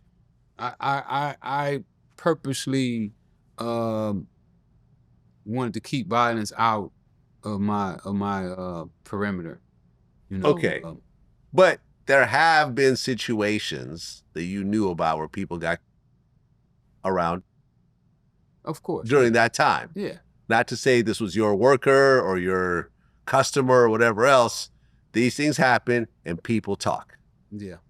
People talk and people will even admit to sometimes if they feel that you're a close friend or, you know, you have as much to lose as they do and so forth like that. Could you have potentially at some point said, you know something, I'm going to write down all the I know about and I'm going to go to the feds and try to make a deal and try to get myself out earlier? Could that have potentially happened? Yeah, that could happen. Okay. That could happen. Did you ever consider that? No, I never had that opportunity. Why is that? I just wasn't in that position. In my case, when I got arrested, I didn't think the feds had no case. You know, there was no, didn't catch me at the scene or nothing. You know, mine was just a bunch of people talking. So I felt that, I felt I could win my case. Yeah. I mean, unfortunately, it didn't work out that way. And you got originally life, right? Yep. How did it feel when you heard life? You were how old at the time? 36. 36. I'm about to turn 52. You're how old now? 65. 65. So almost half your age. Mm-hmm. When you heard, you know, people like to say, oh man, people in their 40s, they're old. No, like you're still relatively young. No, I was young. At 36, you were young. young 36. A young 36. You hear life. Was there a possibility of parole or no? No possibility of parole. Life without parole. Guaranteed life. Double life. Yeah, double life. Double life with no parole. Life for the conspiracy to possess, and life for conspiracy to distribute. Wow. 2 life sentences at age 36. What did that do to your spirit? Put me in the dump. Huh. Even though I knew the whole time, you know, that I was waiting to go to trial, that I was going to get a life sentence, but when they actually did it still took you down another notch. I bet. Yeah. I mean, at some point, right? I'm not talking about you're actually making plans to do this, but at some point did you say, man, I'm just going to kill myself. I can't do this. No. Never. No. I didn't think they was going to keep me. Huh. You know, I never totally gave in to actually doing a life sentence. I mean, you know, I'm thinking about escaping. I mean, you know, my options was open. You know, I'm looking for options and ways to get out. Was there ever a moment where you thought you could pull off an escape? Yeah. I was hanging with some Russian guys at Lompoc, and they had been, you know, they worked in Unicor, and they thought they came up with a way to get out. And what was the way? Can't remember the whole scheme, but they had fixed up in Unicor where they were shipping things in and out of Unicor, and they felt that it was a certain time that it was an opportunity, a window of opportunity. But essentially, nobody did it. No. I won my appeal a couple months after, after I'd been hanging with them. Yeah. So I went back to court. Oh, okay. Then you got out eventually. Yeah. Well, no, I didn't get out. But when I went back to the pen, they were all gone. They had literally emptied that penitentiary and had all new guys there. So okay. I don't even know what happened to them. Yeah, but I never thought that I was going to do my whole sentence. I really felt that after I had got to digging deep down into my case, you know, that I should have got a total reversal. You know, Danilo shouldn't even been over here in the country. He had an illegal green card. So when I found out that he had an illegal green card and the jury didn't know that he had an illegal green card, I thought that I would get my whole sentence reversed. Because my whole case was dependent on his testimony. No FBI agents, no DA agents.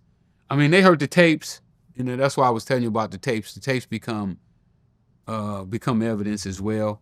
But, you know, even on the tapes, he had to decode the tapes because, you know, in the tapes, we would be saying stuff like, how much is it? You know, we never said, or, you know, none of those other words. So the courts needed him to detect what's the word I'm trying to say? Like to listen to the tapes and then tell the court what we're saying on the tape. Okay. You know, if you just heard the tape, you wouldn't be able to know what we're talking about. Decode it, basically. Decode the tapes, yeah. So he had to decode the tapes and tell them what we're talking about. You know, like he would say, oh, when he asked me how much, he's asking me how much for, you know, when I could have been asking how much for, you know, gasoline or a pie or whatever. You know, he said, no, he's talking about cocaine. So they needed him to do what you said. Well, what do you think about the riots that are happening over all the ICE deportations? Like, we're in LA right now, and downtown was a mess for the last few weeks. I think it's crazy that that they deporting the people the way they doing. I mean, we as Americans, we need the illegals to do the work that they do. You know, I'm glad that they over here picking the fruits and the vegetables and you know, trimming the weed and, you know, doing all the stuff that you know, that we Americans don't want to do. You know, I'm not going out picking no strawberries, no grapes. So I think that it's crazy for us to throw them out the country. I think it's going to cost us in the long run major. I was listening to the radio and they were saying that they attribute something like $3 trillion to our economy. $3 trillion. $3 trillion. Well, do you think that the, you know, Trump stance to the border and the immigration will actually decrease drug trafficking? They can't stop drugs from coming into this country. No. I mean, we can't stop drugs from getting into our maximum security penitentiary. So how can we stop it from coming into the country? That's nonsense. And I explained this to people before, and what I find out happens is when you crack down on drugs, what you do is you make the price go up. And when the price go up, people who normally may not be willing to take that chance,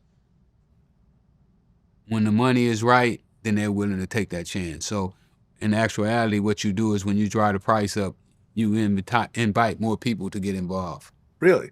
Absolutely. Well, but you're also decreasing the ability for people to get weight, right?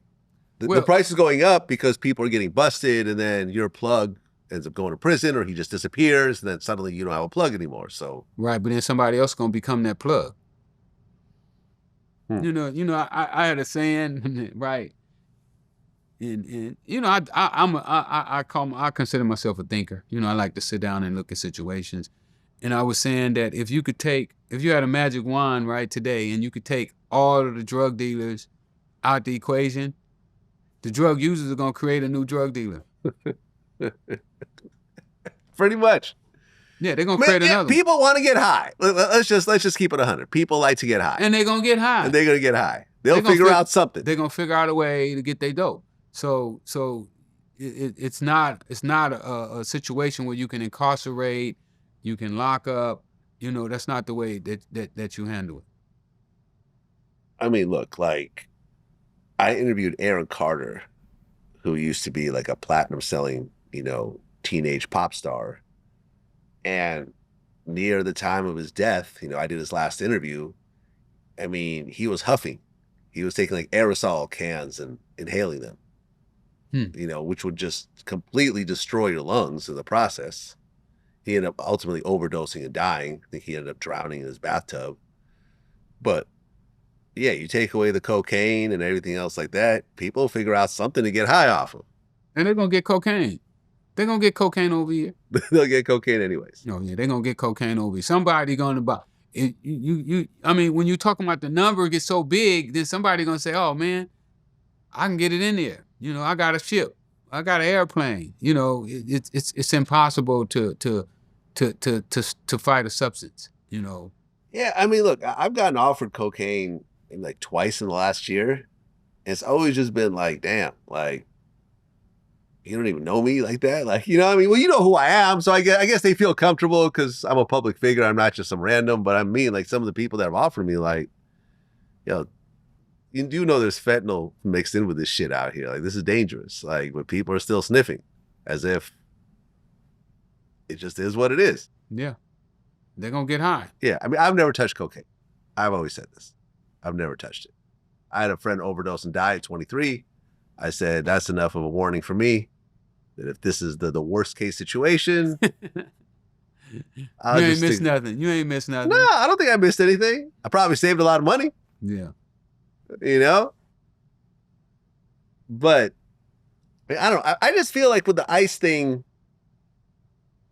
I know that the arrests are being done, you know, with heavy hands. But at the end of the day, if you know you're not here legally, like I'm an immigrant. I came over here legally. I got a U.S. citizenship. I can't get deported, right? But if you're over here, you know, illegally, and you know you're illegal, even if it's been 20 years, how can you get angry just because you get caught at this point? Well, you know, I guess they feel like they're part of the community. I feel like they're part of the community, and I feel like they have just, I don't know. I'm an equal opportunist. You know, like who can dictate who can go on the land? You know, this is everybody's land. So for them to say that they can't come over, and this used to be Mexico anyway. Right. But it's not anymore. Yeah, where they took it with the guns. Right. No, exactly. No, listen, but I guess it's like one of those things where it's like, if I don't pay taxes for 20 years and then suddenly I get a huge tax bill, what am I going to do? Blow up the IRS? Like, because I got caught for not paying taxes? Like, go to jail. I go to jail. You know, I get extra jail time for blowing up the IRS. Absolutely. You know, so it's like these guys are attacking the ICE offices and fighting police and everything else like that. But I think that's the legal ones doing that. That ain't the illegals. I don't know. Yeah, I don't think it's the illegals. I think it's the community, because you know you get attached to people, like you know you get attached to them, and you be don't like, deport my gardener. Don't deport my nanny. Leave my nanny alone. Yeah, leave my nanny alone. Now I don't mind you deporting everybody else, but not mine. Not my nanny. But you know, I think the reality is that yeah, some people are fighting and acting out, but I think the majority of America feels like, well, it just is what it is. Like, you know, we've been relatively soft on allowing illegal immigrants to stay here year after year. And yeah, they pay taxes, but they also use government resources. They go to public schools and everything else like that. And ultimately, look, if you do not have a legal citizenship here, go to any other country and try to pull this shit. Go to Saudi Arabia. You know, I went to London. They locked me up at the border. Really? Yeah, I went to London, when was that, January something? Middle of January, and they just changed a new law where convicted felons can't come in. So I went straight off the airplane and straight in the immigration custody. Really? Yeah. How long did you stay there before they let you out? Just one day, and they put me on the next morning. They next put me plane on back? Back. So you wasted your whole trip, basically. Yeah, like 14 hours. Wow. Yep. Yeah. Don't pass go. But we need the immigrants, man. We need them over here, man. Right, but here's the thing: you can come over here legally. You can get work visas. You can get permits. Like, for example, like my friend Napoleon from the Outlaws. He lives in Saudi Arabia. He has actual physical businesses in Saudi Arabia. He has like a restaurant, a coffee shop. So I'm talking to him in our last interview. I'm like, okay, so you know, he's got a family there. He's got, I think, multiple wives, a bunch of kids, so forth. You know, he's got a home, car, etc. I'm like, okay, so you're a citizen of Saudi Arabia now. He goes, oh, no. I've never been granted citizenship. I said, really? He said, no. He said, I get a work permit, which I then have to, you know, renew. But he said that, you know, Saudi Arabia is kind of a welfare state, right? They have a lot of money and they really take care of their citizens. You know, they give them a lot of pension and everything else like that. So a lot of people want to move to Saudi Arabia so they can get those benefits. So Saudi just doesn't let hardly anyone. Yeah, you know, like if you're a professor, or, you know, like if you own a big corporation, or, you know, something where they feel like, okay, this person... You're going to benefit here, the country. You're going to benefit the country. But owning a couple stores, they're like, whatever. Who cares? You know, so look, this guy who's been contributing cannot get a citizenship in Saudi Arabia. But yet people are complaining that they've been illegally... You think he can illegally stay in Saudi Arabia for 10 years without renewing his permit? They'll lock him up. For sure. And send him back wherever the hell he came from. But we need him, though. We need him. Yeah. I feel you, man. I'm not... Food prices going to go through the roof. Yes, they will. Yes, they will. We ain't going to be the land of plenty. Because the farmers ain't going to farm no more. Right. You're going to have $10 strawberries, $5 potatoes. Man. Yeah. Yeah. Well, Tory Lanez, who's been locked up over the whole Megan Thee Stallion situation, he actually got stabbed in prison 14 times. I heard about that. And apparently, because I remember at first, I tweeted, I'm like, yeah, you know, I guess Tory is still trying to play like he's a tough guy, which is why he was in general population, and this is why this happened. He should have been in PC. Come to find out I was wrong, because he actually was in PC. Because the guy that stabbed him was a child molester / murderer. Like the guy that stabbed him up had like a 13-year-old girlfriend who he ended up killing when he was like, 25 or something like that. And so they were both in PC. So you're here with the celebrities and the child molesters and the snitches and the gang dropouts and everything else like that. Apparently it doesn't mean this place is any less dangerous. Yeah, somebody told me a little bit about it. I heard on the street that somebody might have been in jail with him, and they were saying that Tory got at the guy's girlfriend in the visiting room. Yeah, so the story is a little convoluted, but what I heard, which is similar to what you just said, was this guy, this Mexican inmate, had like a girlfriend on the outside. By the way, how common is that? Guys are doing life to have girlfriends on the outside. It's common. It's common. You know, women don't have, it ain't a lot of men out here.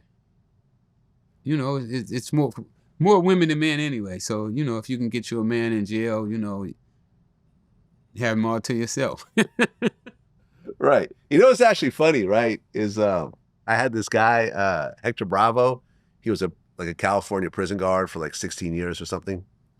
And I talked to him about this, and he said that what was really common is a lot of these like lifers and guys with these long sentences, they'd have a bunch of girlfriends, right? They'd have like 4 or 5 different girlfriends. So they'd write them letters. It'd be the exact same letter with a different name on the top. And he said what the prison guards would do to fuck with them is that they would because every letter has to be opened before it goes out. So they would open the letters and then switch them up.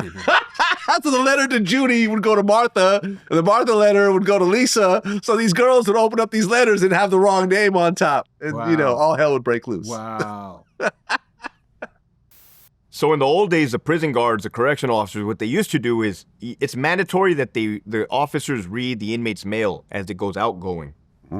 Well, an inmate will write 3 different women, same exact letter, just change the name. So in the past, you may have had correctional officers put the wrong letter in the wrong envelope. Oh, on purpose? On purpose, and shoot it out.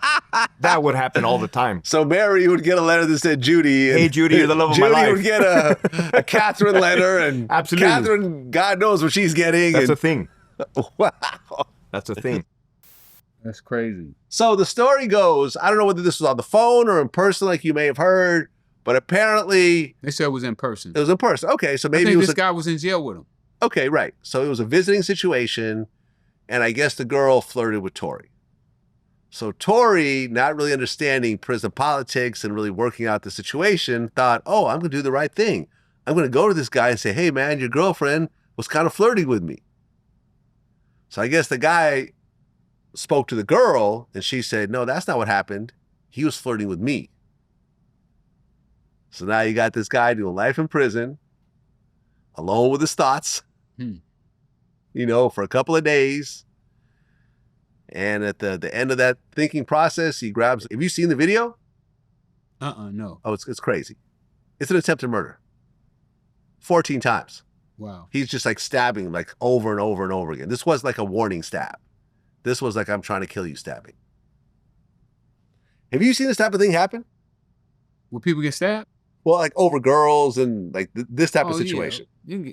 Anything could take a guy off in jail over the telephone. I saw a guy, well, I didn't actually see the actual assault, but it was a guy in the TV room and it was over the soap operas. And the guy told him, don't turn the TV when the soap operas is on. Guy wouldn't turn the TV. And he turned it again and he was sitting there watching the TV and the guy hit him in the head with a mop wringer. And blood was everywhere. So, when you're in jail, anything could tick somebody off because you don't ever know what they're going through. It could be your girlfriend on the other end of the phone. You know, I done seen guys break the phone and it gets ugly. Yeah, I mean, I'm sure in retrospect, once he thought about the situation, he probably should just kept it all to himself. You know, because it's like, okay, I'm going to tell him, this piece of information, but Tory's probably not working out what the next 2 or 3 steps are going to be. Right. You know, what's going to happen when he doesn't believe? Well, they say the guy came, they say that he got the approval from the black community to move on Tory. Really? Yeah. So the black gangs in that prison said, go ahead and stab him up. Yeah, gave him the green light. Really? Mm-hmm. Because he was in He there violated. That Tory violated. Yeah, Tory violated in the visiting room. You know, you don't be getting at people in the visiting room. Oh, so maybe there was some truth to what the girl was saying. Maybe Tory was kind of trying to flirt with her. From what this guy was telling me that Tory initiated. Really? Mm-hmm. That Tory actually was flirting. Man, I'm sure after that first stabbing, Tory's probably thinking like, I might be able to find out who that was told me that. You know, it didn't really interest me, but yeah. You know, I still stay in the hood. So, you know, I stay in Denver Lane hood. So they come by and they give me the scoop on what's going on. But yeah, I mean, all of the major problems in Tory's life revolves around a woman. Every single problem. From going to prison to getting stabbed in prison to the way people perceive him to the whole nine is all based on a woman. I think they punctured his lung or something. Both lungs got punctured. He had to be airlifted to a hospital because the facility in the prison wasn't going to be enough to save his life. And this is when he started like this whole media push where he like released all the stuff from the case, which from what Megan's lawyers are saying was all presented to the jury anyways. You know, he's just trying to sway the media. But I think that there was a level of, I need to get the hell up out of here. I need to just leave. This is too crazy for me. And I guess what happens is when that happens, like there's a file where these two people are considered enemies and the prison is required to move them out of. Right, separation. To separate them in different prisons. But from what they was telling me that it's going to follow him. Really? Mm-hmm. Because you just bring back the conversation. The guy was telling me, I was really kind of like, wow. But they saying it's going to follow him. So he has a green light on him for flirting with a guy's girlfriend. Yeah. So he can't apologize his way out of it. He can't pay his way out of it. Nope. Really? Okay, so hypothetically, is there one person who makes this decision, or is it a group of people, or? Well, you know, with like the Mexican gangs, they usually have a shot caller. The Mexican mafia. Right. Right, that's at the top. Blacks don't have no shot caller. Right, that's what I'm saying. Yeah, we don't have no shot caller with, you know, there might be somebody that run the Crips, you know, who kind of like the shot caller for the Crips, and there's one for the Bloods, then the Muslims. So if you can't get them to kind of like come together, then you kind of out on your own. And from what I understand, they came and had a meeting with him and told him what happened. And everybody like threw their hands up and said they didn't have nothing to do with it. Oh, so the guy that stabbed him met with all the shot callers, and they all said, "Okay, go ahead, do what you got to do." Yep. We don't care if this guy's a rapper, or singer, or whatever.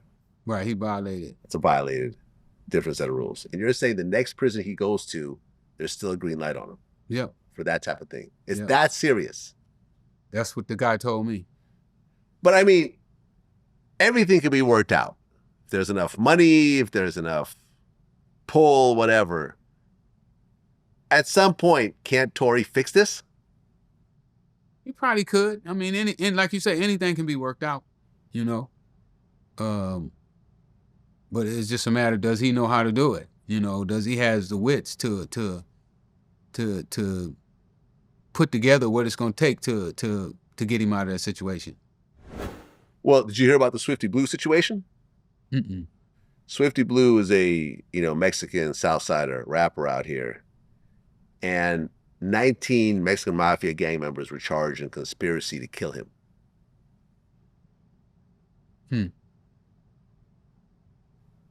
Yeah. Yeah, I didn't hear about that. Yeah. And, we don't really know the details of it, but I kind of had it broken down for me. So Hector Bravo, who used to be a prison guard, kind of broke down the whole situation for me. And like, we don't really know exactly what happened, but what I didn't realize is that in the Mexican Mafia, there is different tiers. So there is the Mexican Mafia at the top. Then there is the affiliates, and then the Sureños, and then the Southsiders. But everyone ultimately answers up back to the top. Right. Is that pretty accurate? Pretty accurate. So what Hector thought was that perhaps some guys in the organization felt like, okay, Swifty's making money. He's making money off of kind of our organization in a way of the affiliation. He needs to be kicking up money. And maybe Swifty wasn't kicking up money. And then next thing you know, you got this whole situation. And let's go top down. Mexican Mafia. Associate, also known as a camarada. Down Sureño, and then what they call Southsiders. Then you got Swifty Blue down here in this area. I do know that if you're generating revenue and you are a member of that organization, you are expected to pay Uncle Sam, per se. Kick up. Yeah. Okay, so that might be it. He wasn't kicking up money? I don't know that for a fact, but that would be a possibility. That would be a reason. What's odd to me is that 19 people are involved in this. Like, why would you talk to so many different people about a murder? Or do you think that they're just sort of grasping at straws and just trying to get people to turn on each other? That's interesting. I don't know. I mean, it could go both ways. It could be where one pass it down to the next one and the next one pass it down. And, maybe they got 3 or 4 guys that was supposed to go and pull it off. One was going to be the driver, one was going to be the lookout, and one was going to be the hitman. You just have to see every situation, it is different. But like you said, the head guy is definitely not going to do the hit. They're going to find a guinea pig, somebody that's expendable to go out and do the dirty work. Well, yeah, the murder plot, which started in late 2022, was coordinated from inside California prisons and the LA County Jail. So there was a green light put on Swifty Blue. They said an armed Mexican Mafia associate is alleged to have gone to Swifty's house in an effort to find him and kill him after another Mexican Mafia followed him on social media and found out where he lived. Yeah, it's a messy situation. Yeah. I guess a fight had happened at one point. In prison, it's just a whole mess of a situation. But 19 people, it just seems like they're just getting anybody. So anybody that was in the vicinity of a phone call or was in the car or whatever else. Is this what usually happens? They just arrest everybody and just see who turns? Yeah, well, the feds, they like to cast a net, and they know the more people they get, the better chance there is of somebody talking or somebody slipped up, Well, Lil Durk is still facing his murder for hire trial. And he tried to put up a couple $1 million worth of assets for his bond, and the judge essentially just struck it down. I saw that on the internet the other day. They basically said that unless he gives up everything he owns and goes completely broke, there's a real fear of him potentially trying to silence witnesses and potentially kill people and so forth. Yeah, I saw that on yesterday on the internet, that the judge told him that. What are your thoughts on that? Well, when we were going to court, we didn't get bails. So if the judge feel that you're a danger to the community, that you can intimidate witnesses, that's normal. I mean, does that really happen in real life? Oh, absolutely. So let's just say, in your case, you're out. You got a bond, right? And up until your court date, you're able to move around however you want. Could you have been in a situation to get rid of witnesses? Yeah. So that's a real thing. Absolutely. Have you seen this happen? Yeah. I mean, that's how the feds got down to 300 minutes a month on the phone. When I first went to the feds, we had unlimited time on the phone. But a guy, Fast Eddie, rest in peace, he had his informant killed over the telephone. Really? How so? He just said, go kill this guy? I don't know the conversation. I just know the gist of it. He was only looking at like 7 years. He was looking at 7 years, but he felt that if he silenced an informant, you know, he would get out scot-free. Okay, so this guy got killed. And then what? The killer ended up cooperating against him? No, he did it over the telephone. He did it over the Fed telephone. So the phone call was recorded. It's crazy. It was in the newspapers too. But the whole phone call was recorded. The feds knew who he was trying to kill. They had the whole plot. Okay, so the guy never got killed. No, he got killed. Wow. Or somebody got killed. He may have killed the wrong person. The hitman might have killed the wrong person too. I don't know the whole gist of it, but we were all in MDC at the same time, you know, when it happened, and you know, me and Fast was friends. But something like that happened where he was trying to kill the guy that was testifying against him, and I think they killed the wrong guy. But they listened to the phone call because one of the reasons he was trying to beat the case is that he was saying that the feds allowed it to take place. They sit back and watched it. Okay. Look, when it comes to a murder for hire, bond is automatically denied. And you have to convince the judge that you have a really good reason for them to go against the norm. But generally, in a murder for hire, in a Fed case, you're not getting out. Well, I agree. Yeah. Yeah. Yeah, you become a danger to the community. Yeah. And that's all you need to do is be a danger to the community, and they can deny bond. Look, I interviewed Drew Finling, who's, you know, Lil Durk's lawyer. He's a friend of mine. He's been on the show a couple of times. Me and him talk. And really, it's like they potentially have a case they could beat because Durk was not there.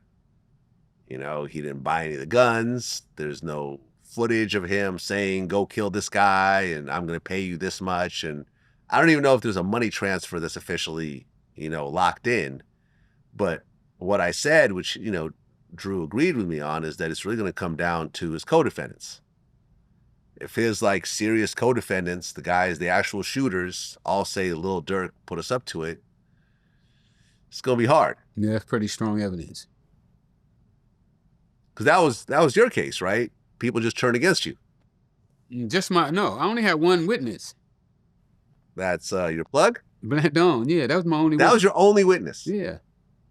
Nobody else came forward and said Freeway Ricky was a major drug dealer? Really? That's it. Wow. That was enough to put you away? Well, that and the tapes. Oh.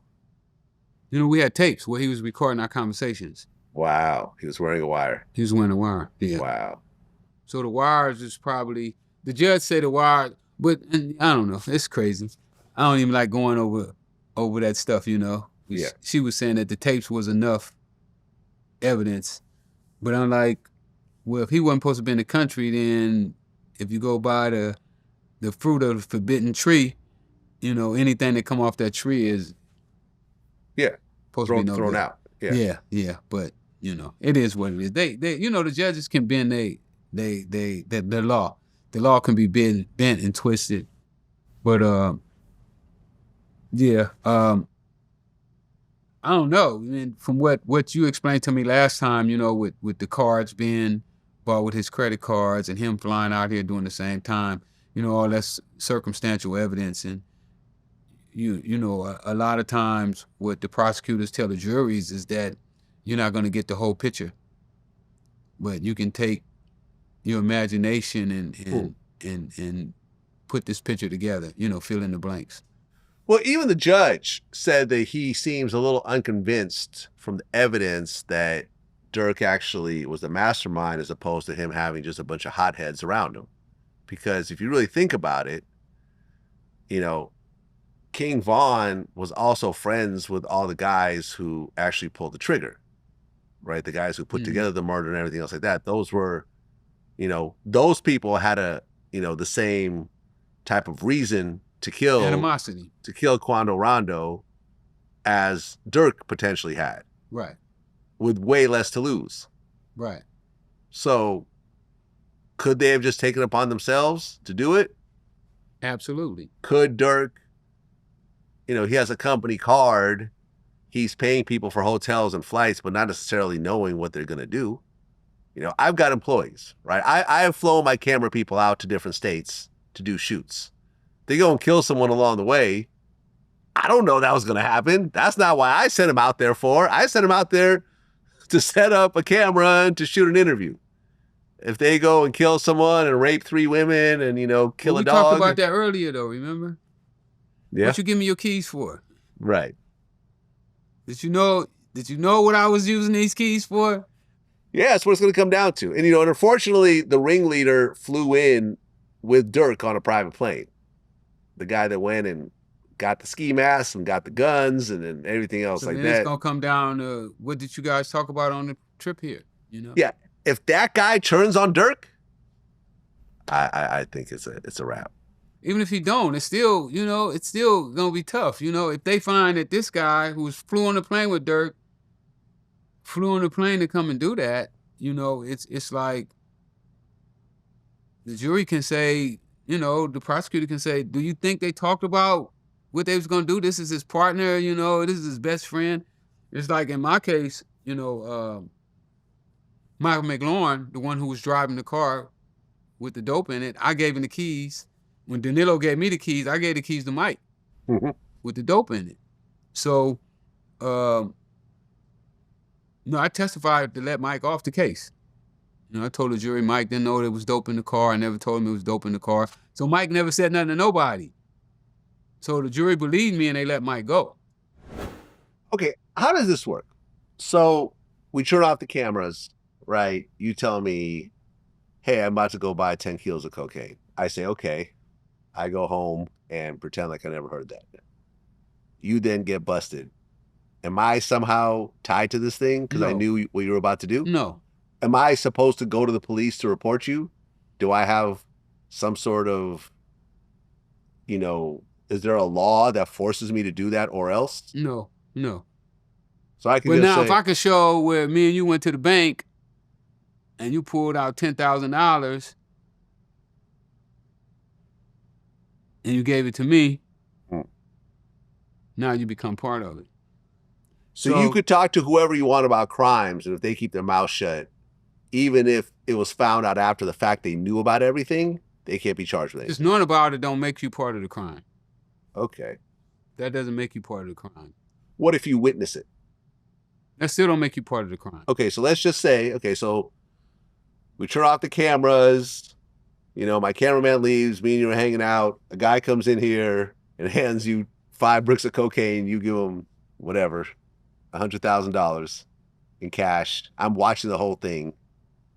But you're not a part of it. I'm not a part of it. No. So being close to crime doesn't make you guilty. Okay. That's good to know. But what I was going to tell you is that what the jury, what my prosecutor said about Mike McLaurin before he let him off the hook. He told the jury, he said something like this here. He said, now you can believe Rick, what he said. Him and Mike's been friends for 20 years. And Mike know he sells drugs. Mike know Rick is a drug dealer, right? So you could believe that maybe Rick didn't tell Mike that he was picking up drugs that day, even though they rode from San Diego together and Rick was coming to pick up drugs. Or you can say they've been friends for 20 years. Mike knows he's a drug dealer. Mike knew he was coming to pick up drugs. So I guarantee you, when they talk about Durk and this guy flying on the plane, they're going to talk about the conversations that they had while they was on that plane. Yeah. And so now the jury has to decide, in the jury's mind, did they talk about the murder? Did they talk about King Von getting killed? Did they talk about this guy who was in LA right now at that time? They piece all that stuff together. Yeah. So I just wanted to throw that at you. Yeah, no, man, it's not a walk in the park for anyone. Drew Findling has a hell of a job ahead of him to try to pull this off. But he has beaten federal cases before. You know, and he's talked about crazy cases he's beaten. He talked about how like he represented like a wife who I think like stabbed her husband a bunch of times and got off because he proved that there was a lot of domestic violence in the home and something. And you see what I'm saying? Like, yeah, but those are different cases though. You're Yeah. talking about now you're talking more of a hit. yeah, So it's a little different as opposed to like a crime of passion. Yeah. You know, the jury could be compassionate for her. Yeah. Now you're talking about They're not gonna have compassion for Lil Durk. a rich kid. This rich rapper, yeah. Yeah, who has this money and he's throwing his money around and Yeah. you know, and people are getting whacked. Right. You know, so it's a little different. Yeah. It's a little different. But anything can happen, you know. Yeah. No, I feel you, man. We'll see what happens. We'll ultimately see what happens. Well, some of my Vlad TV YouTube members have some questions that I'm going to throw your way. Smoke13Z said, would you push as hard as you push in your heyday, being aware of the effects and damage of? No. I could never my customers with my friends. You know, so and when I started selling too, you know, I didn't know that it was addictive as it was. So it was like the time, you know. So no, I couldn't sell. You know what's crazy too is like I remember I interviewed Turk from the Hot Boys, and he was saying how in the world things are sort of flipped. So if you found out there's a batch of out there, and most normal people will say, "Okay, I need to stay away from that stuff." Right. But in the world, it's the exact opposite. Everyone's like, "Oh, it's that powerful?" Where Frank? What would happen? Everyone rushes. That's the way it is.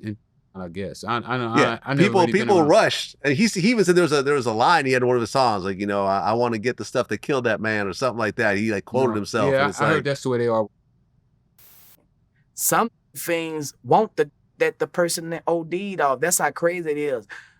When you hear a person OD, be like, man, he just OD'd off that. We used to be like, man, where that shit at? You know what I'm saying? Like, you want that OD'd off of. That was a slang coming up. Man, he full of that shit, that man. A person will OD Vlad, and that's a big story in the hood. That's not no, damn, bro, that's cold. They want that man. You know, I talked to a few guys when I was in the pen that were addicts, and they said that when you do, you want to go almost to dying, but not die. Yeah. You want to get as close as you can to death. Well, this brings me to my next question from DJ Jam and Jimmy. He said, do you believe be criminally charged for the deaths of customers?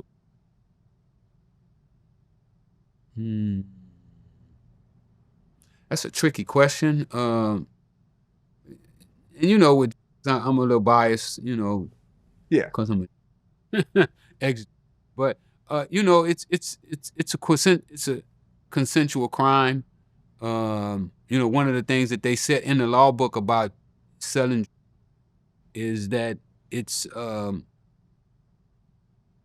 really considered a victimless crime.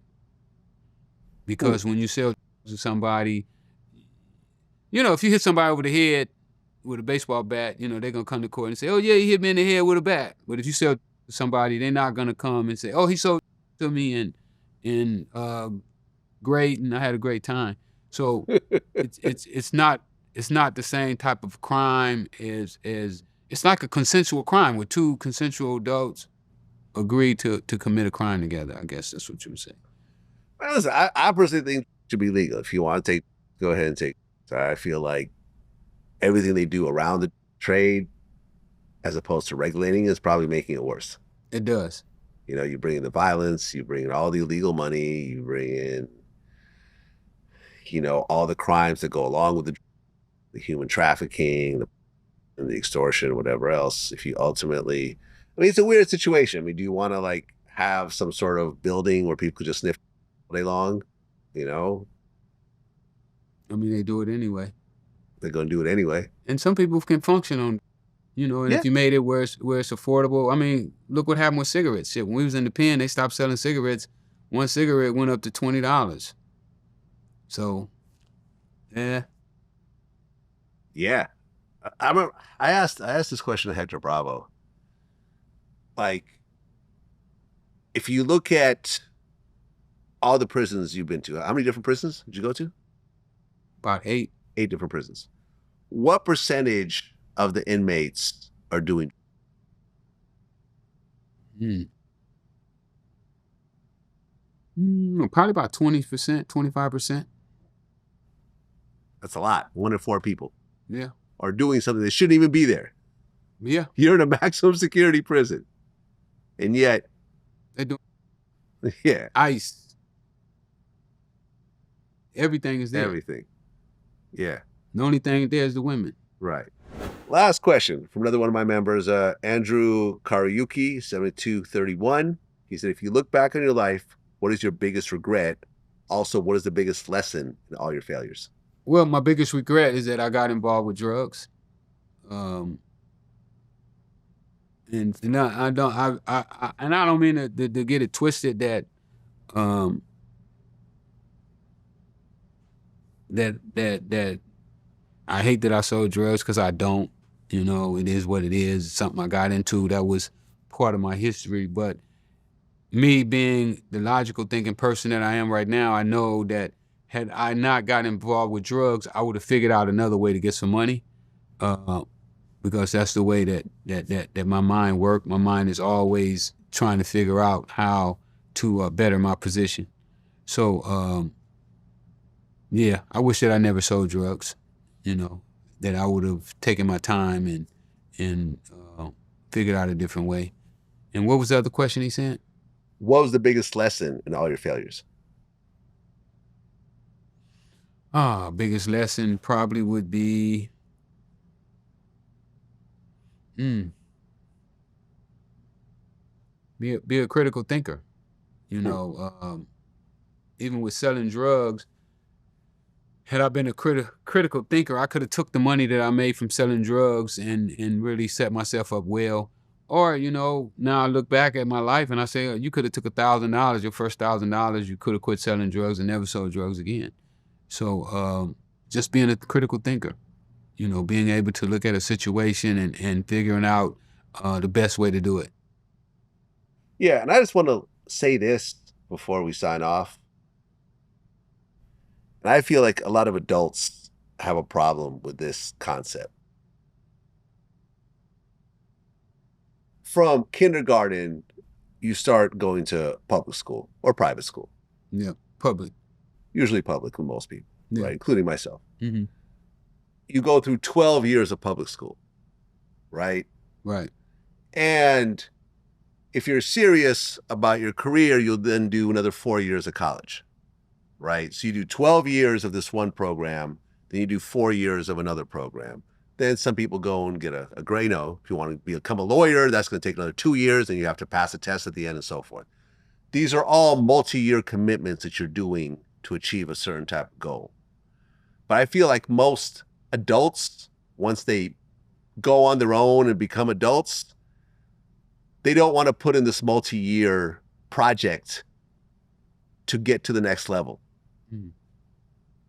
They want to flip their money. They want to do something illegal to try to get some fast money, as opposed to like, okay, take a shortcut. Take a shortcut, as opposed to saying, okay, look, yeah, I'm 22, 25, 30 years old. If I want to accomplish something, it's going to take about 4 years.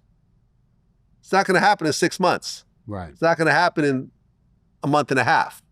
But most people have problems doing that, especially in this whole social media age where you see everyone showing off and the microwave. Everyone's flying private jets, even though sometimes these jets are actually parked at the airport and you're just paying to take a photo shoot in a parked jet to make it look a certain type of way. But look, like, you know, and I have a Vlad TV YouTube masterclass that I have, you know, on my YouTube channel. It's $100 a month. And unlike other classes, I don't tell people like, okay, listen, sign up to my program, make a bunch of AI videos, and put in these hashtags, and you'll make $50,000 by the end of the first year. No, that's not going to happen. If you really want to build a serious YouTube channel, it's going to take years. I've spent 17 years doing this. Wow. Since 2008, I was the first wave of YouTubers who took it seriously. And every year, the company continued to make more money and continue to grow, and it's been a serious business. But I've been working 365 days a year on this business. The first few years, I was making hardly anything. Right. The reason I'm behind the camera is because I was holding the camera. I couldn't afford a cameraman in the beginning. I was holding the camera. Then I'd go home and edit the video. So I just want everyone to understand that anything that's worthwhile is going to take years to develop. You know, NBA Finals just happened. You think any of those guys picked up a basketball a year ago? They've been doing this since they were 5 years old. You know what I'm saying? Not just the players, the coaches. Or longer. Or longer.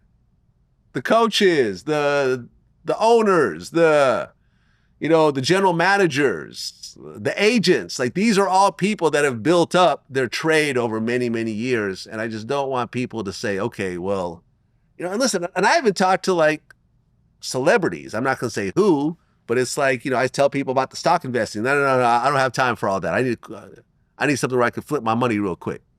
Like you hear this from even successful people. They come to me with that. Hey, you got a way I can flip 5,000?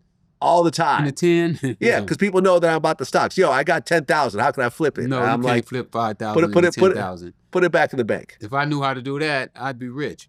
Right. Filthy rich. Yeah. I mean, if you take 10,000, you double it 5 times, you got $1 million. You know what I'm saying? I mean, I'm just, Well, take any business you go into. I didn't make money when I first started selling cocaine. It took me a while to learn the business, you know. And I tell kids, when I go out and speak to them, at one time, I could tell you what an ounce of cocaine costs you anywhere in the country because I studied the trade, But at one time, I didn't even know what an ounce cost or what it weighed, So you got to learn your trade. And once you learn your trade and become an expert at what you're doing, then the money going to come. Where was it most expensive in the country during that time? Oh, man, almost anywhere. Texas, $4,000 for an ounce in Texas. Chicago, Louisiana. All those places was really, really expensive. Cincinnati. All the places I got indicted in. So if you could get that product to those places, your money's going through the roof. Yeah. Easy picking. Yeah, well, hopefully whoever's watching this realizes that it might be easy picking for the first couple of months, maybe the first couple of years. But at some point, it all comes crashing down in the worst possible situation. And in 20 years, you could have been working at McDonald's. Easy. And had the same amount of money. Same amount of money and way more freedom. Yes. Have access to way more women. Just generally had a happier life. Yeah, no doubt. No doubt. That's what it is. Freeway Ricky. Always a pleasure. Until next time. All right, peace.